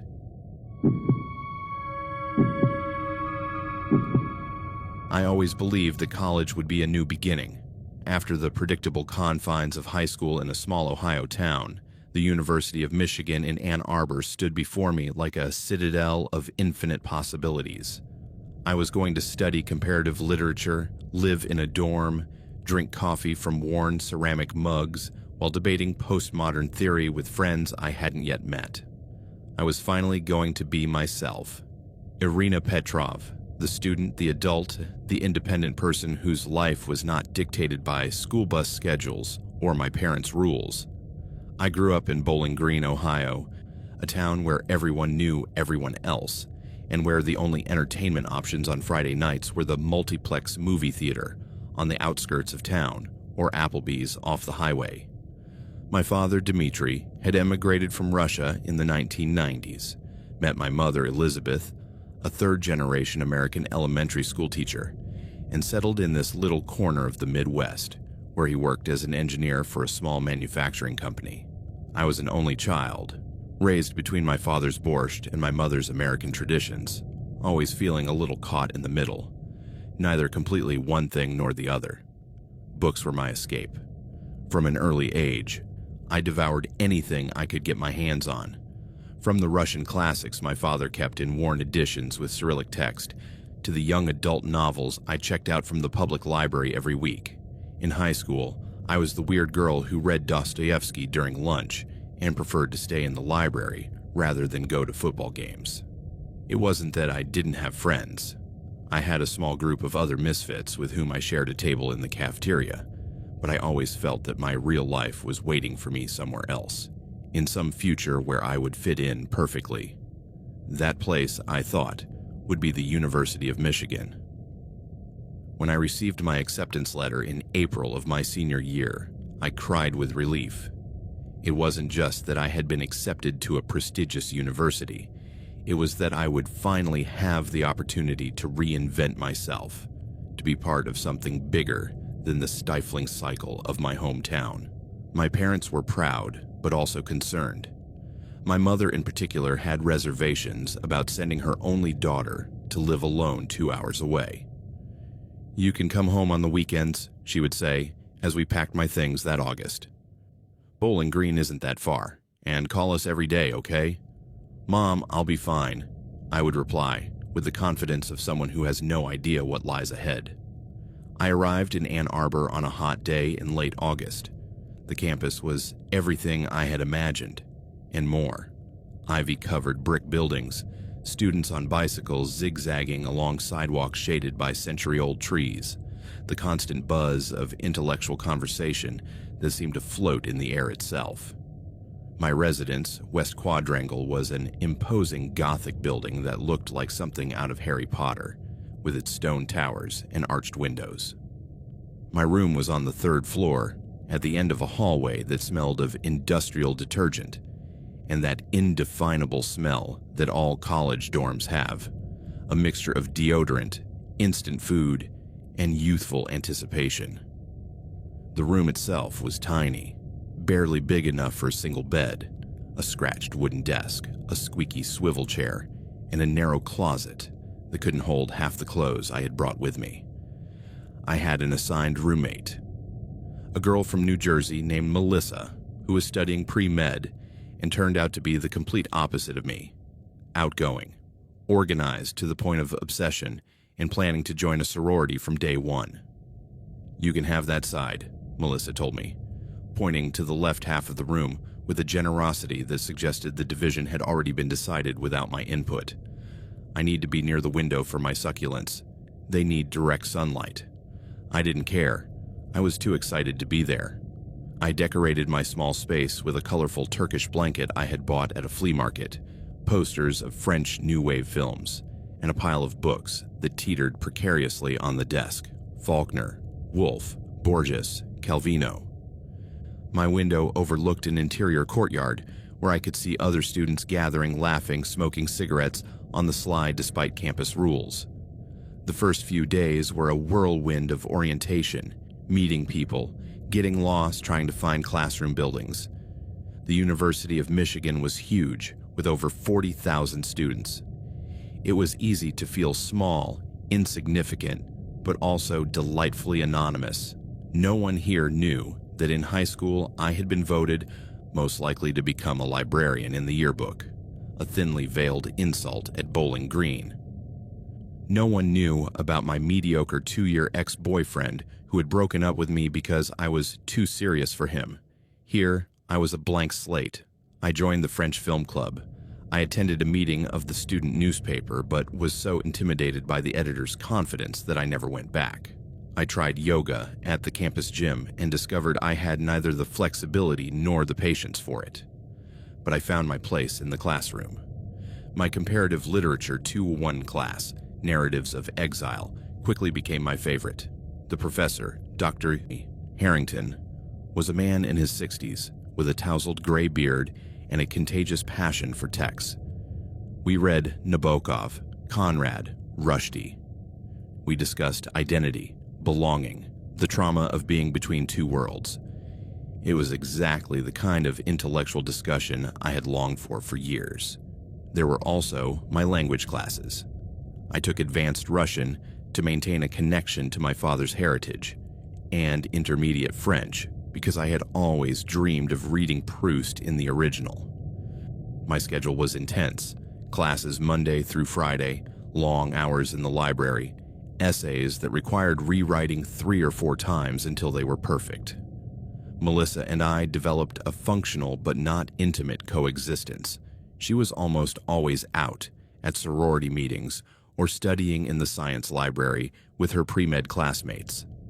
When she was in the room, we wore headphones and kept to our respective sides. It wasn't hostile. We were simply 2 people sharing a space out of necessity, not choice. I made a few friends. There was a group that formed organically in my comparative literature class. Jason, a guy from California with aspirations of being a novelist. Rebecca, a quiet girl from Massachusetts who always had brilliant observations during discussions. And David, a graduate student who audited the class and treated us with benevolent condescension. We started having coffee after class at Espresso Royale, a cafe near campus with exposed brick walls and baristas with facial piercings who looked at you with disdain if you ordered something too basic. It was on those coffee afternoons, discussing postmodern metafiction or debating whether translation could truly capture the essence of an original text, that I felt most like myself. It was the kind of college life I had imagined. Intellectual, stimulating, full of possibilities. That's why when it all started, the contrast was so brutal. Because fear, when it comes at the moment when you feel most free, doesn't just scare you, it betrays you. It all started with a feeling. That's the only way I can describe the first signs, because there was nothing concrete at first. Nothing I could point to and say, this is strange. It was just a persistent feeling, like a shadow creeping up behind you on a sunny day, like that feeling you get when you know you've forgotten something important but can't remember what. I started noticing a pair of shoes. Old, worn-out blue Converse with stained toes and frayed laces. It wasn't that those kinds of shoes were unusual on a college campus. Half the students wore Converse. But these specifically seemed to always be in my peripheral vision. In line at South Quad Dining, the main cafeteria where I ate most days, those shoes were 3 people behind me. In Shapiro Library, where I spent my afternoon studying, those same shoes were 2 tables away. On the stairs of Angel Hall, where I had my comparative literature class, going up or down just as I did. At first, I chalked it up to coincidence. There were thousands of students on a huge campus, but our paths could easily cross. We all went to the same libraries, ate at the same cafeterias, took classes in the same buildings. It was statistically likely that you would see the same people over and over again without it meaning anything, but after 2 weeks, the frequency began to seem like more than coincidence. I started to notice the owner of the shoes. He was a guy, probably my age or a year or two older, dark-haired, of average height. He wore black plastic-rimmed glasses, the kind that had become trendy among humanities students who wanted to look intellectual. He had a slightly hunched posture, as if he carried the weight of the world on his shoulders, and wore hoodies even when it was hot. His face was ordinary, neither handsome nor ugly, just extremely average. The kind of face you see and forget 5 minutes later. Dark brown hair that always looked like it needed a cut, fair skin, features that didn't stand out in any memorable way. I don't remember exchanging a single word with him. In fact, I wasn't sure if we had ever made direct eye contact. I mentally reviewed my class schedule, trying to remember if I had seen him in any of them. Comparative literature with Dr. Harrington. No, he wasn't there. Advanced Russian? No. Intermediate French? No. My introduction to literary theory, seminar, negative. We weren't in any classes together. We didn't have any mutual friends that I knew of. He was just a guy. A guy whose blue Converse seemed to follow me everywhere. I mentioned this to Jason one afternoon while we were having coffee. I think there's a guy who's in all the same places I am, I said, trying to sound casual. It's probably just my imagination, but it's weird, right? Jason looked up from his laptop, where he was working on a short story for his creative writing workshop. What does he look like? I don't know. Normal. Dark hair, glasses, blue Converse. Irina, you just described half the male students on this campus. He was right. I felt silly for mentioning it. Yeah, you're right. Forget it. But I didn't forget. Because the feeling didn't go away. In fact, it got worse. The first tangible proof came on a Tuesday morning in late September. I had gone early to Haven Hall, the building that housed the literature department, to pick up an essay that Dr. Harrington had graded. The hallways were mostly empty at that hour, still smelling of cleaner, and that particular silence of academic buildings before they fill with students. My locker was on the 3rd floor, one of those small green metal lockers that the department assigned to literature students to store their books. I turned the combination, opened the door, and something fell to the floor. A small manila envelope, about the size of a greeting card. There was no name written on the outside. I picked it up, puzzled. I looked around the deserted hallway. There was no one there. I opened the envelope with curious fingers. Inside was no letter, no written note, just a photograph. A photograph of me, printed on plain laser printer paper. In it, I was sitting on a bench in the diag, the green heart of campus where the main paths converged. I was reading a book. I could see it was my copy of Nabokov's Lolita, recognizable by the green and white cover of the vintage edition. I was wearing my favorite army green jacket, which I had bought at a thrift store in Bowling Green. My legs were crossed, my backpack on the ground next to the bench. The photo wasn't a close-up. It was taken from a distance, maybe 30 or 40 feet away, as if the photographer had been watching from across the diag. My stomach tightened. I turned the photo over. On the back, written in neat, angular blue ink, was, "The afternoon light suits you. T." A chill ran through my body. T. Who was T? I looked back at the photo, examining every detail. I tried to remember when it had been taken. Based on the light and my jacket, it must have been last week. Probably Thursday afternoon when I had a long break between classes and decided to take advantage of the nice weather to read outside. Someone had photographed me without my knowledge. Someone had watched me closely enough to capture details of what I was doing. And then they had printed the photo, written a note on it, and slipped it into my locker.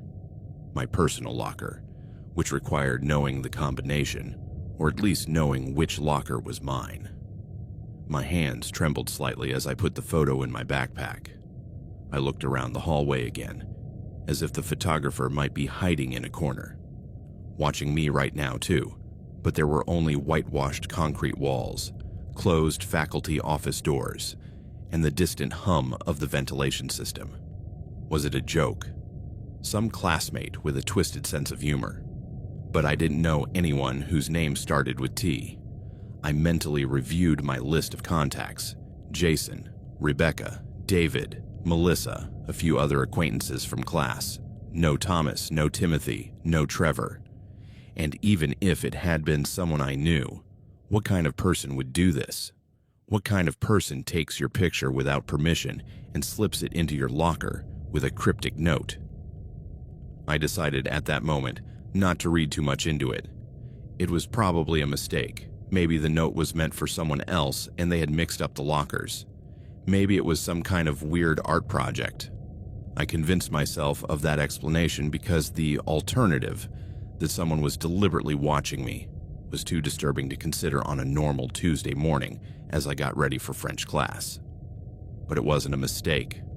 3 days later, on Friday, there was another one. This time I found it tucked under the door of my room in West Quad when I returned after dinner. Melissa was at a sorority party, so the room was empty. I picked up the manila envelope from the floor, my heart already racing because I knew, even before opening it, what I would find inside. This photo showed me leaving West Quad. It was captured at the exact moment I pushed open the heavy glass door to exit, my wet hair falling over my shoulders, my face turned slightly toward the camera, though obviously unaware I was being photographed. Based on my clothes, jeans, a gray t-shirt, my backpack, it must have been taken that same morning, early, probably after my morning shower before going to my 9 a.m. Russian class. I turned the photo over with hands that were shaking more than the first time. On the back it said, "Cold water should wake you up. I hope you sleep well. T." Panic began to germinate then, a poisonous seed that took root in my chest and began to spread toward my throat. I hope you sleep well.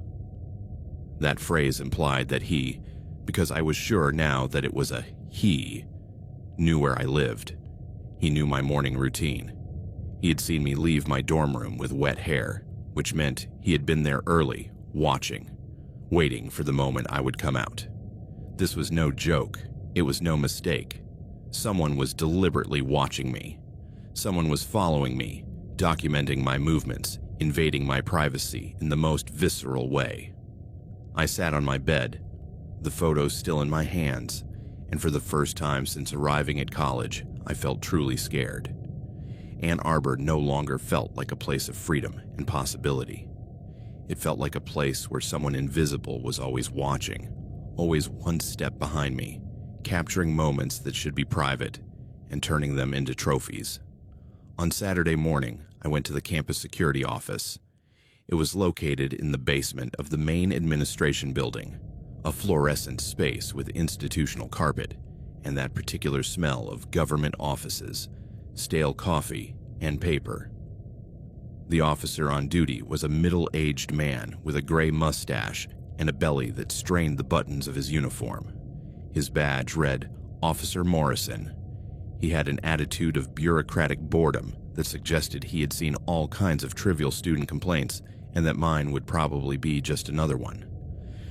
"How can I help you, miss?" he asked without looking up from his computer, where he appeared to be filling out some kind of form. "Someone has been watching me, taking pictures of me without my permission," I said, taking the 2 photos out of my backpack and placing them on the desk in front of him. That got his attention. He stopped typing and picked up the photos, examining them with a neutral expression. He turned them over, read the notes.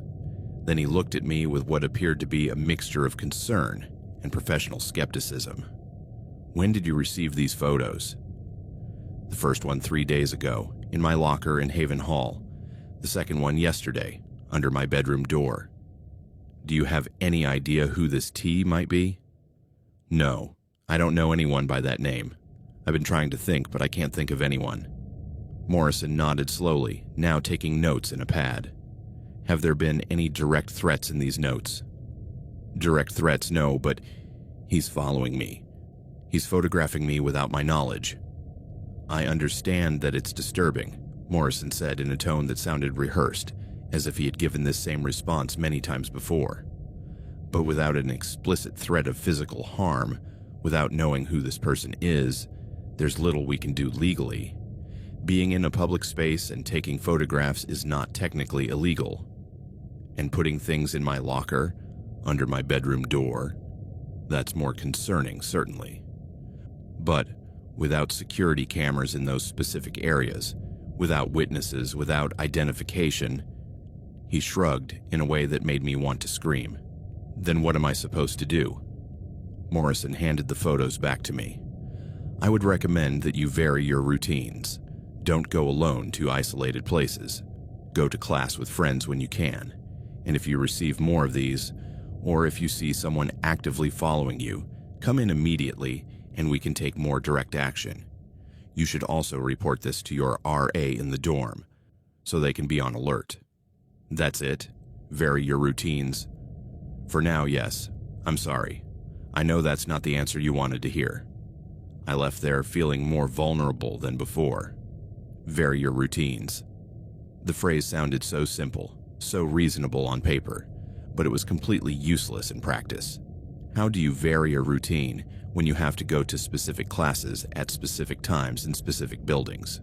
How do you avoid someone you can't even identify with certainty? How do you protect yourself from a shadow? I told Melissa when she came back that night. She was packing her things to spend the weekend with her family in Detroit, barely paying attention as I showed her the photos. Ugh, how creepy, she said, but her tone was more annoyed than genuinely concerned. It's probably just some weird guy on campus. There are lots of those.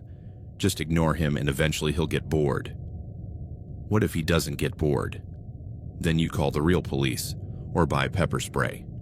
My mom made me bring some when I came to college. It's in my top drawer if you want to use it. Her casual disinterest hurt more than I expected, but Melissa and I had never been close. I couldn't expect her to understand the fear that was beginning to settle into my bones like cold dampness. The harassment escalated. The photos kept coming, one every few days, always in manila envelopes, always with notes signed T. They showed me in the library, sitting at my usual table near the third-floor windows, walking down State Street back to the dorm, buying coffee at Starbucks, eating alone in the cafeteria, my tray holding what appeared to be pasta and a salad. Each photo was a reminder that he, I was sure now that it was a man, was always nearby, always watching, documenting my life as if it were a scientific study. And I started seeing the blue Converse everywhere. It was no longer a vague feeling. It was a certainty. If I was in the library and turned my head sharply, I would see him. The guy with the glasses and the hoodie sitting 2 tables away, his head down over a book. But I knew, with visceral certainty, that he had just been watching me. If I was walking down Main Street and suddenly stopped to look at a store window, I would see him across the street, pretending to examine a restaurant menu that probably didn't even interest him. I started changing my habits. I stopped going to the library alone at night. Instead of my favorite table on the 3rd floor of Shapiro, I started studying in different locations every day. The basement of the law library, the reading room of the Hatcher Library, even cafes off campus. I stopped sitting on the diag to read. I took different routes to class, weaving between buildings, entering through side doors, sometimes making unnecessary detours just to see if anyone was following me. I joined groups of students I barely knew just so I wouldn't have to walk alone. But no matter what I did, the photos kept coming, which meant he was changing his patterns too, adapting to mine. It was a game of cat and mouse, where I was perpetually the mouse, always reactive, never in control. My world, which had been so wide and full of promise just weeks before, began to shrink. I no longer explored the campus with the carefree curiosity of the early days. Every outing was calculated. Every route was evaluated for its level of safety. Was it well lit? Would there be other people around? Did I have escape options? The freedom I had so longed for had become a prison of my own design, built by fear. My grades began to suffer. I couldn't concentrate on my readings. The words on the pages blurred together, my mind constantly distracted by the feeling of being watched. In class, I sat in the corners, with my back against the wall, where I could see all the entrances and exits. I constantly scanned the faces of my classmates, looking for someone who looked at me too long, looking for the blue Converse. Jason noticed the change. "Are you okay?" he asked me one afternoon as we drank coffee at Espresso Royale. "You seem, distracted lately. Stressed," I told him. I showed him the photos, which now numbered almost a dozen. I told him about the blue Converse, about the constant feeling of being followed. His expression darkened as he examined the photos. "Irina, this is serious. This is stalking. You need to go to the police, not just campus security." Campus security said they couldn't do anything without an explicit threat.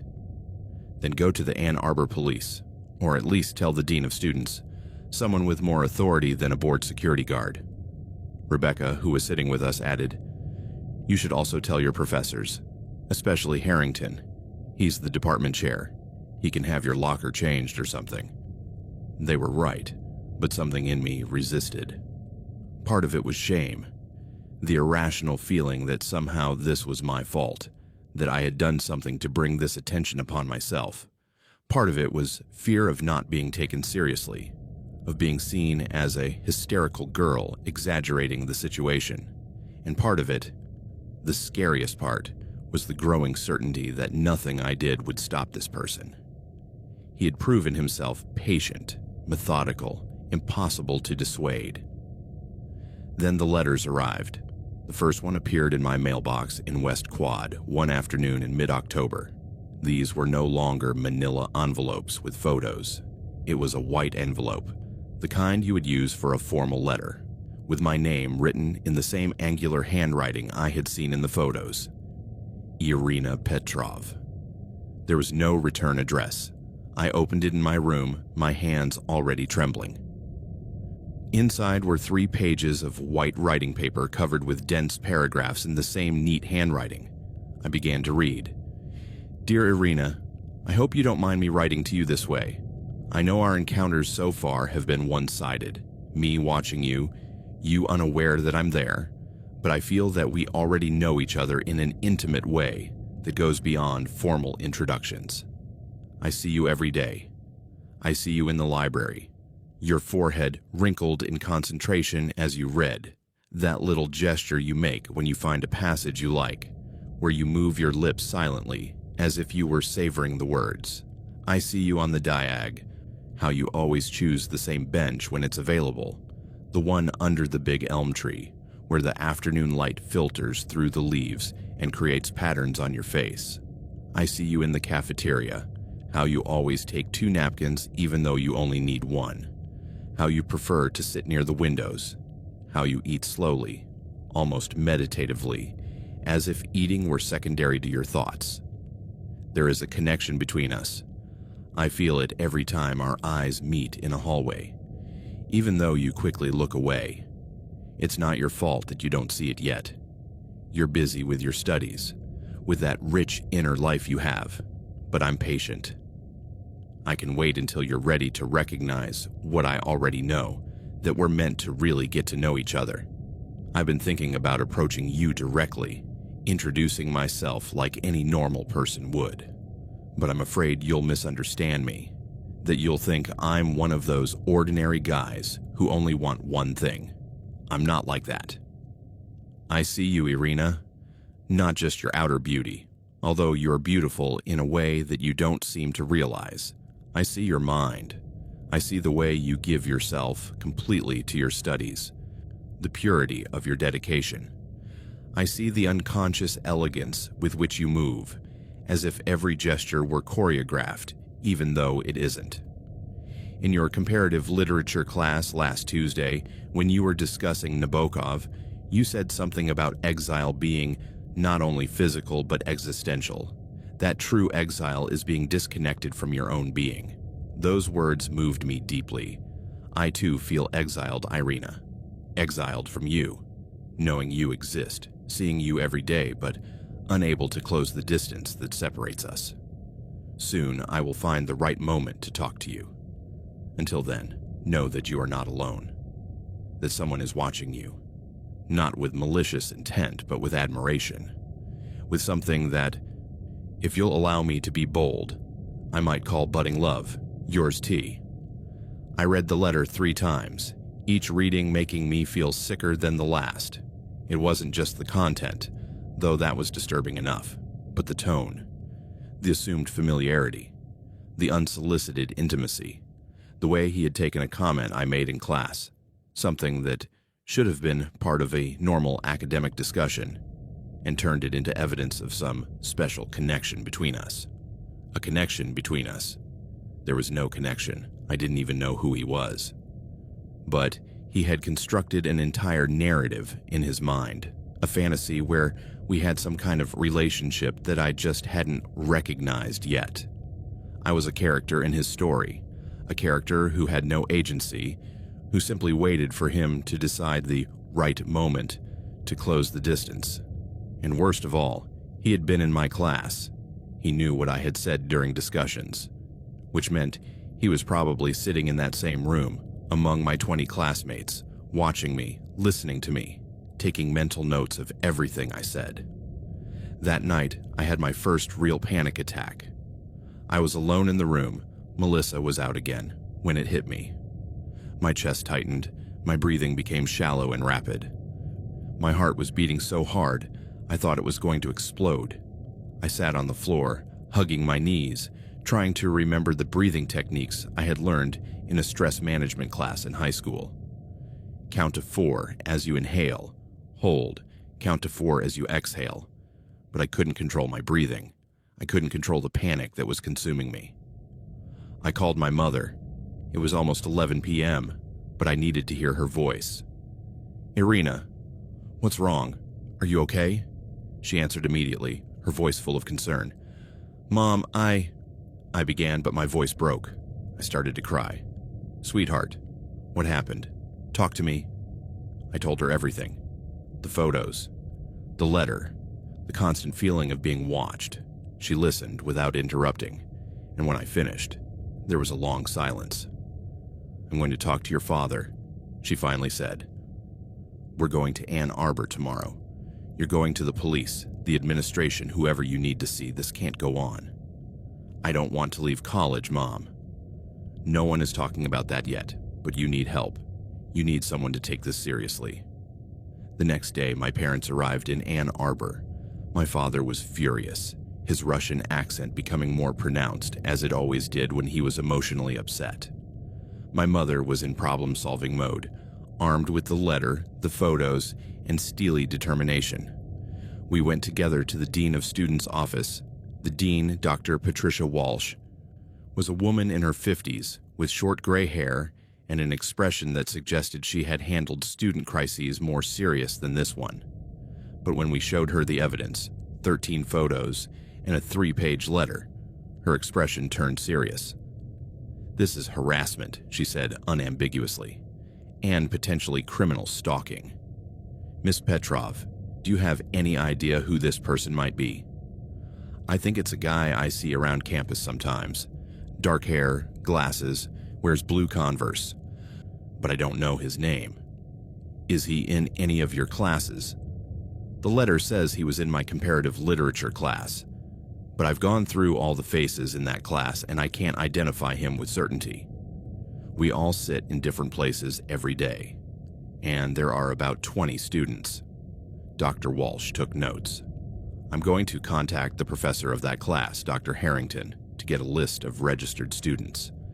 I'm also going to involve campus security officially, not just as a report, but as an active investigation. And I would strongly recommend that you file a report with the Ann Arbor Police." We went to the police station that afternoon. The officer who took my report was more sympathetic than Morrison from campus security, but the outcome was essentially the same. Without an identification, without an explicit threat of violence, there was little they could do except document the incident and advise me to be careful. My father was outraged. "So my daughter has to wait until this madman attacks her before you do anything." "Mr. Petrov, I understand your frustration," the officer said with rehearsed patience. "But the law requires that we have probable cause to arrest someone. No ID. No forensic evidence on the letters." "There are fingerprints on the paper, aren't there?" my father insisted. "Possibly. We can try to process the letters, but unless this person is in the system for previous crimes, it won't get us anywhere." We left the station with a case number, but no more real protection than I had before. Over the next few days, Dr. Walsh kept his promise. He spoke with Dr. Harrington, who reviewed the list of students in my comparative literature class. There were 19 students enrolled, including me. Of those, 7 were male. Dr. Harrington called me into his office and showed me photos of the student profiles of those 7. I examined each photo carefully. Some I recognized immediately as classmates I had clearly seen, Jason, of course, and 2 other guys who always sat together and participated actively in discussions. But there were 4 faces that were more ambiguous. Faces I might have seen in class but wasn't sure about. "This one," I asked, pointing to a photo of a dark-haired boy with glasses. He looked like the boy I had seen following me, but I wasn't sure. Student profile photos were often from years ago, with different hairstyles and weight gain or loss.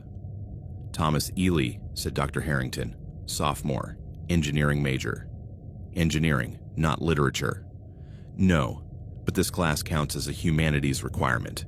Many science and engineering students take it." I wasn't sure. It could have been him.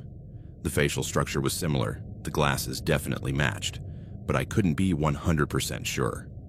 Meanwhile, the letters continued. One every few days, each more intense than the last. Tier was no longer just watching me. Now he was speculating about what I was thinking, assigning me thoughts and emotions I had never had. He wrote about imaginary conversations we would have someday, about how we understood things no one else could understand. He constructed an elaborate fantasy where we were connected on some cosmic level, where our eventual romantic relationship was inevitable, predestined. Each letter made me feel more violated. It wasn't just the physical invasion of my privacy, the photos, the stalking, but the invasion of my identity. He was creating a version of me that didn't exist, a fictional arena who lived only in his imagination. And then he tried to convince me that this was who I really was. I stopped eating properly. The cafeteria felt like a stage where he could be watching from any table. I started buying granola and fruit at the campus convenience store and eating in my room. I lost weight quickly, my jeans becoming loose, my cheeks sinking. I stopped going to many of my classes. I couldn't bear to sit in a room knowing that he could be there, in some seat watching me. I asked Dr. Harrington to let me do the coursework independently. He was understanding of the situation and agreed. My social life disappeared completely. I no longer went out for coffee with Jason and the others. I felt bad for dragging them into my nightmare. And besides, how could I concentrate on debates about postmodernism when every muscle in my body was tense, waiting for the moment when I would see those blue Converse again? I slept with the light on. I'd push my desk against the bedroom door, creating a makeshift barricade. Melissa, fed up with my neuroses, her word, requested a room change and moved in with another girl from her sorority. I didn't blame her. I wanted to escape from myself too. The breaking point came on a cold night in late October. I had gone out, a rare occurrence in those weeks, with Jason and Rebecca to a movie screening at the Michigan Theater. They had insisted, saying I needed to get out of my room, that I couldn't let this guy completely control my life. I agreed, even though every second outside my room felt like walking through a minefield. The movie was Citizen Kane, which I would normally have enjoyed, but I couldn't concentrate. My eyes kept scanning the dark theater, looking for familiar silhouettes, looking for the blue Converse. When it was over, I said goodbye to Jason and Rebecca at the theater entrance. They wanted to go grab a bite to eat, but I just wanted to get back to the relative safety of my room. It was around 10 o'clock at night. The streets of Ann Arbor were moderately busy with students and local residents enjoying their Friday night. I walked quickly down State Street toward my residence, about 3 blocks away.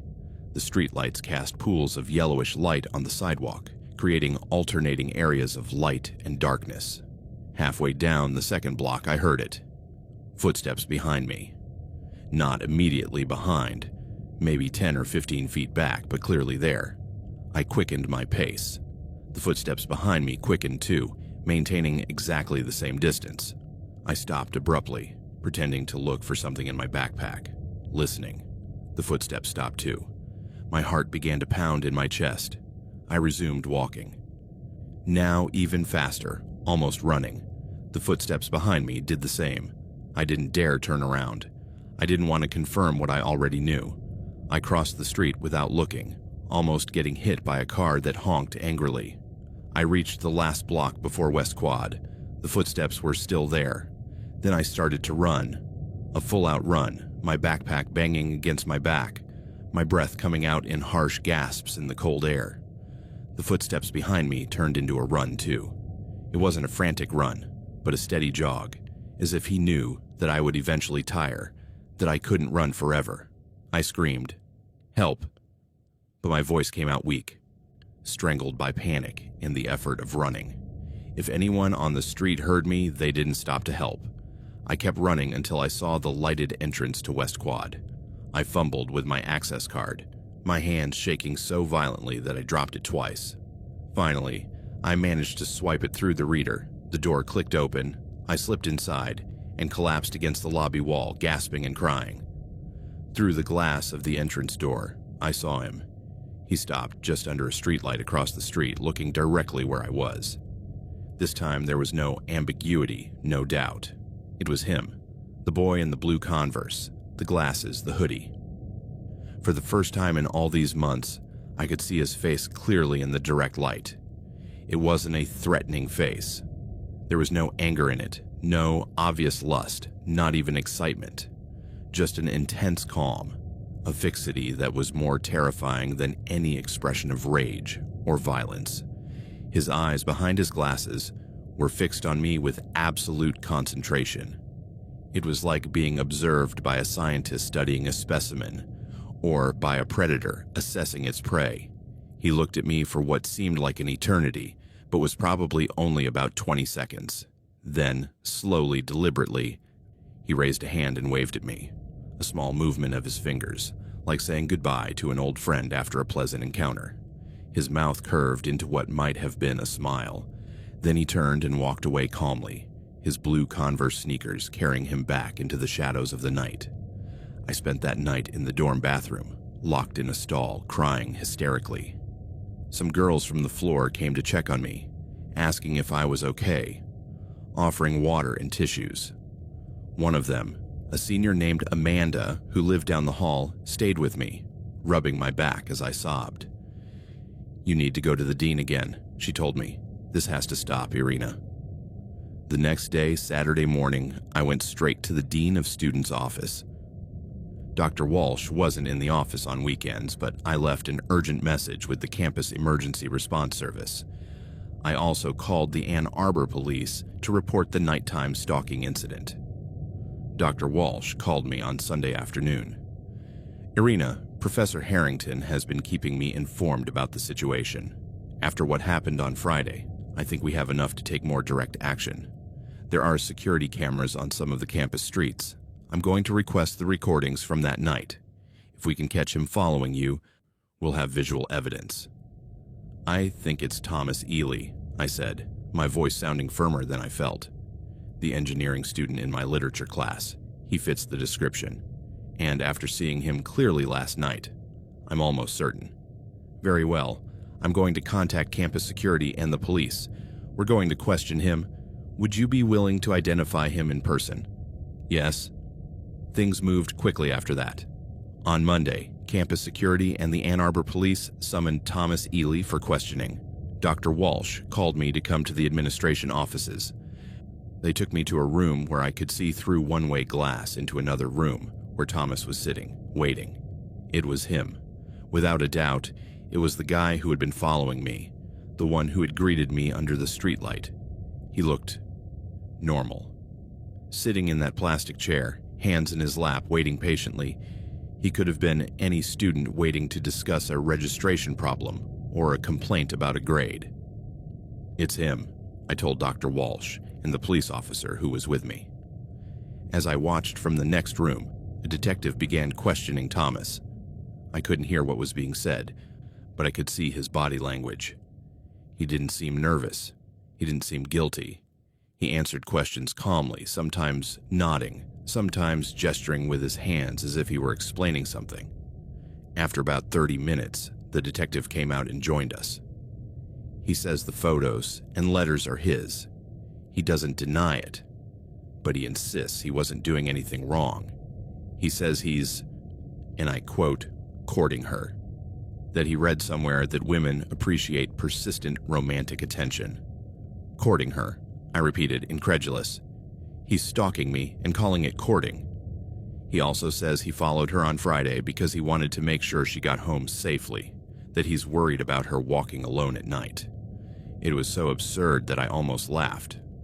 Almost. But there was nothing funny about this. It was the twisted logic of someone who had constructed an entire alternative narrative of reality, where his stalking actions were actually acts of care and romance.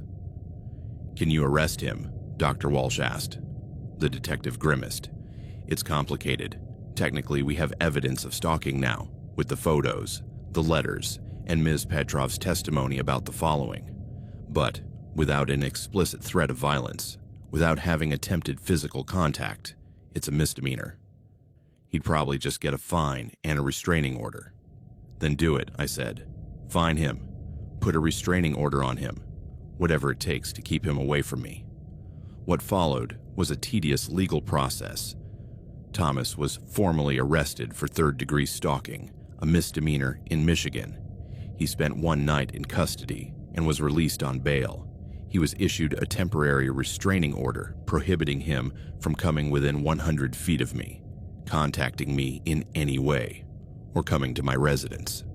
The university began its own disciplinary process.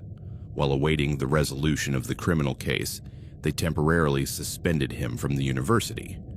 That meant he couldn't attend classes, couldn't be on campus except for official meetings related to his case. They also found justification to search his room in East Quad. What they found was, I can't find a better word than shrine. Dr. Walsh described it to me because I insisted on knowing. The walls of his room were covered with photos of me. Not just the 13 I had received, but dozens more, maybe over 100. Photos of me in different places on campus, at different times over the last 3 months. All printed on standard printer paper. All arranged on the walls in a kind of chronological collage documenting my life since I arrived at the university. He kept a journal, a thick notebook filled with daily entries about me, what I had worn that day, what classes I had attended, how much time I'd spent in the library, what I had eaten in the cafeteria. It was like reading the field notes of an anthropologist studying an exotic tribe, except that the subject of study was me. There were more letters. Dozens of drafts of letters he never sent me, stored in a folder. Some were longer versions of the letter I had received.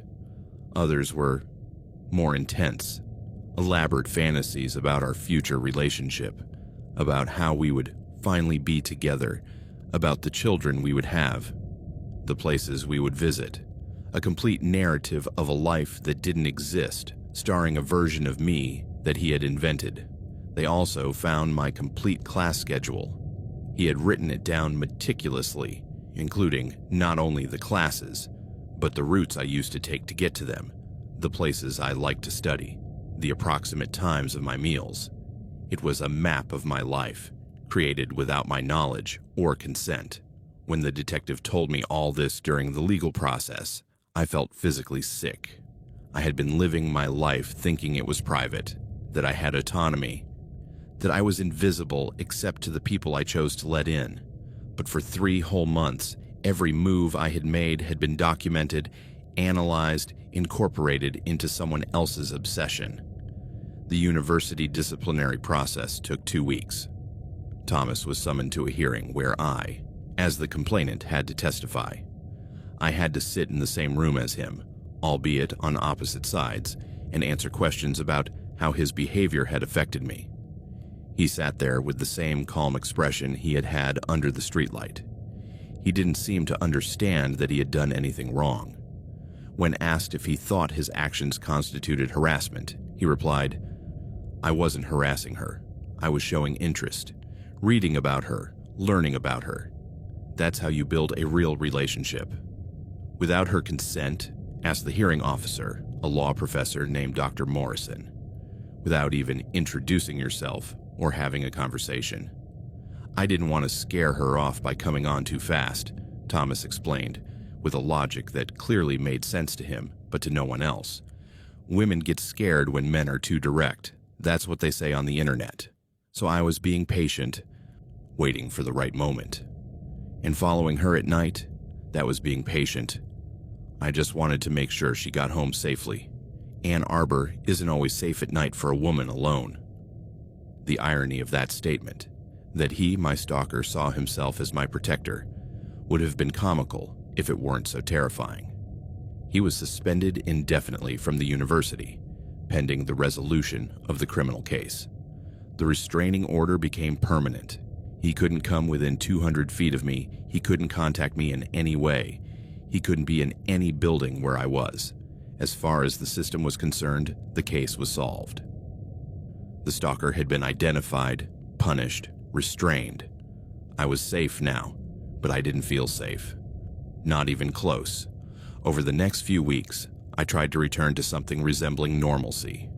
I went back to my classes, though only physically. My mind was elsewhere. I went back to the cafeteria, though every male face made me tense. I went back to the library, though I chose tables in corners where I could see all the entrances and exits. But I couldn't stop looking over my shoulder. I couldn't stop searching for the blue Converse in every crowd. Even though I knew intellectually that Thomas was legally prohibited from coming near me, that didn't erase the months of trauma. It didn't erase the feeling that my privacy had been violated in the most profound way.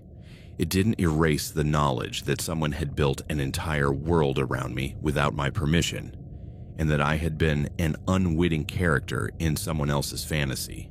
My grades, which had already suffered during the stalking, did not improve. I couldn't concentrate on my readings. The words on the pages blurred together with the words in Thomas's letters. In class, my mind wandered, constantly searching for threats, unable to relax enough to absorb information. I stopped sleeping properly. Even with Thomas legally removed, the nightmares came. I dreamed that I was in my room and looked out the window to see dozens of versions of Thomas standing outside, all looking up, all waving. I dreamed that I opened my locker and thousands of photos fell out, all of me, all taken without my knowledge.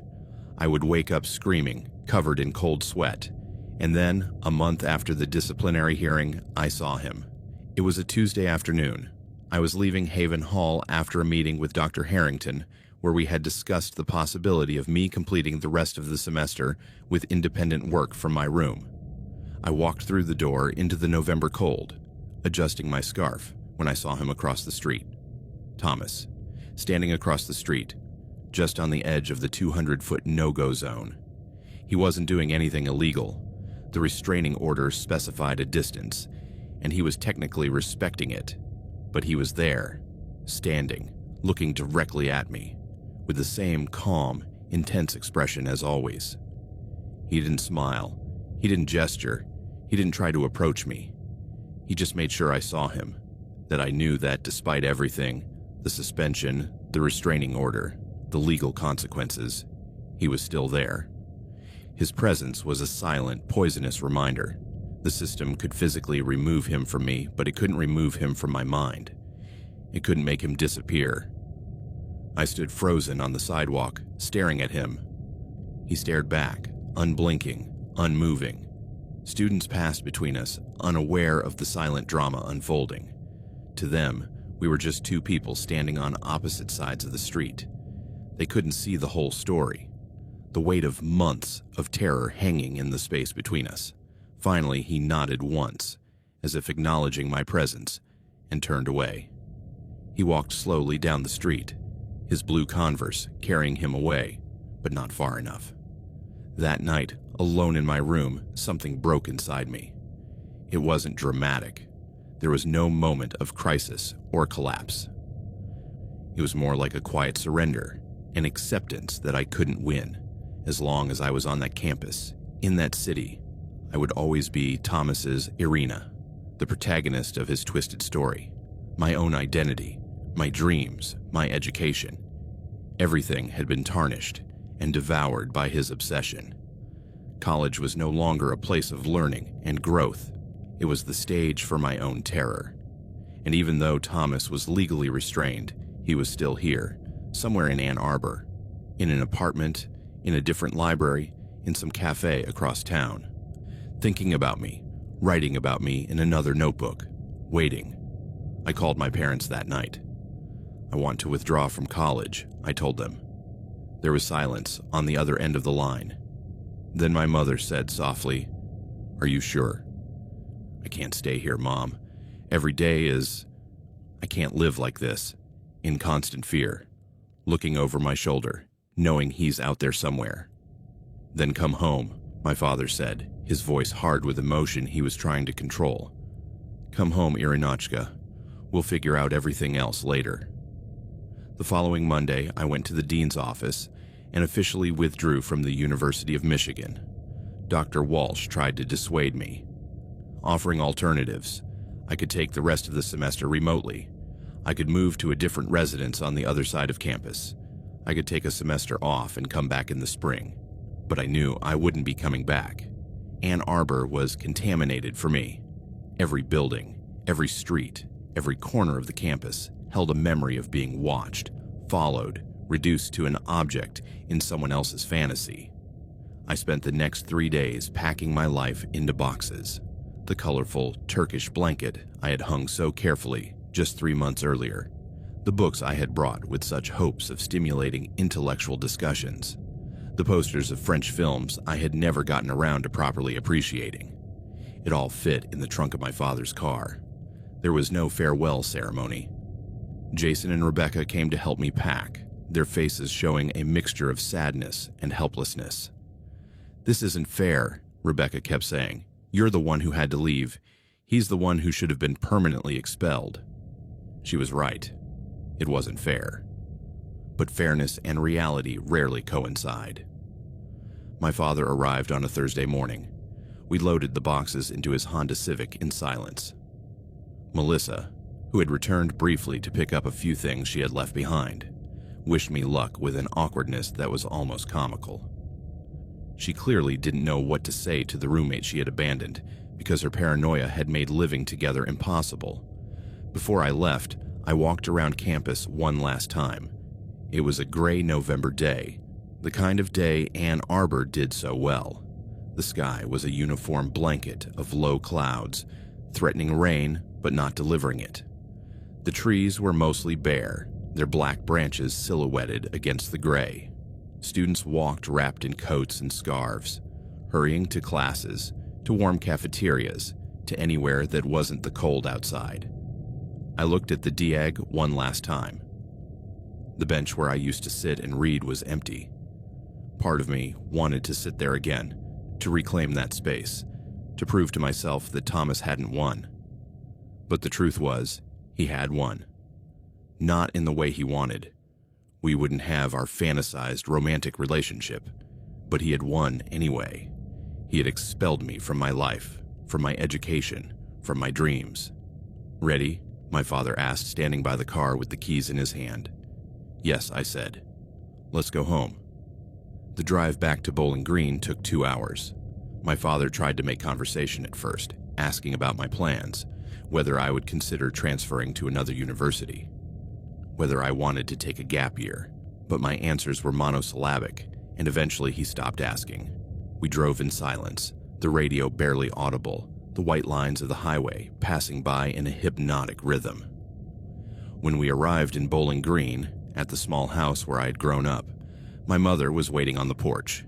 She ran to the car when we stopped, opened my door before I could do it myself, and hugged me with a force that made my ribs protest.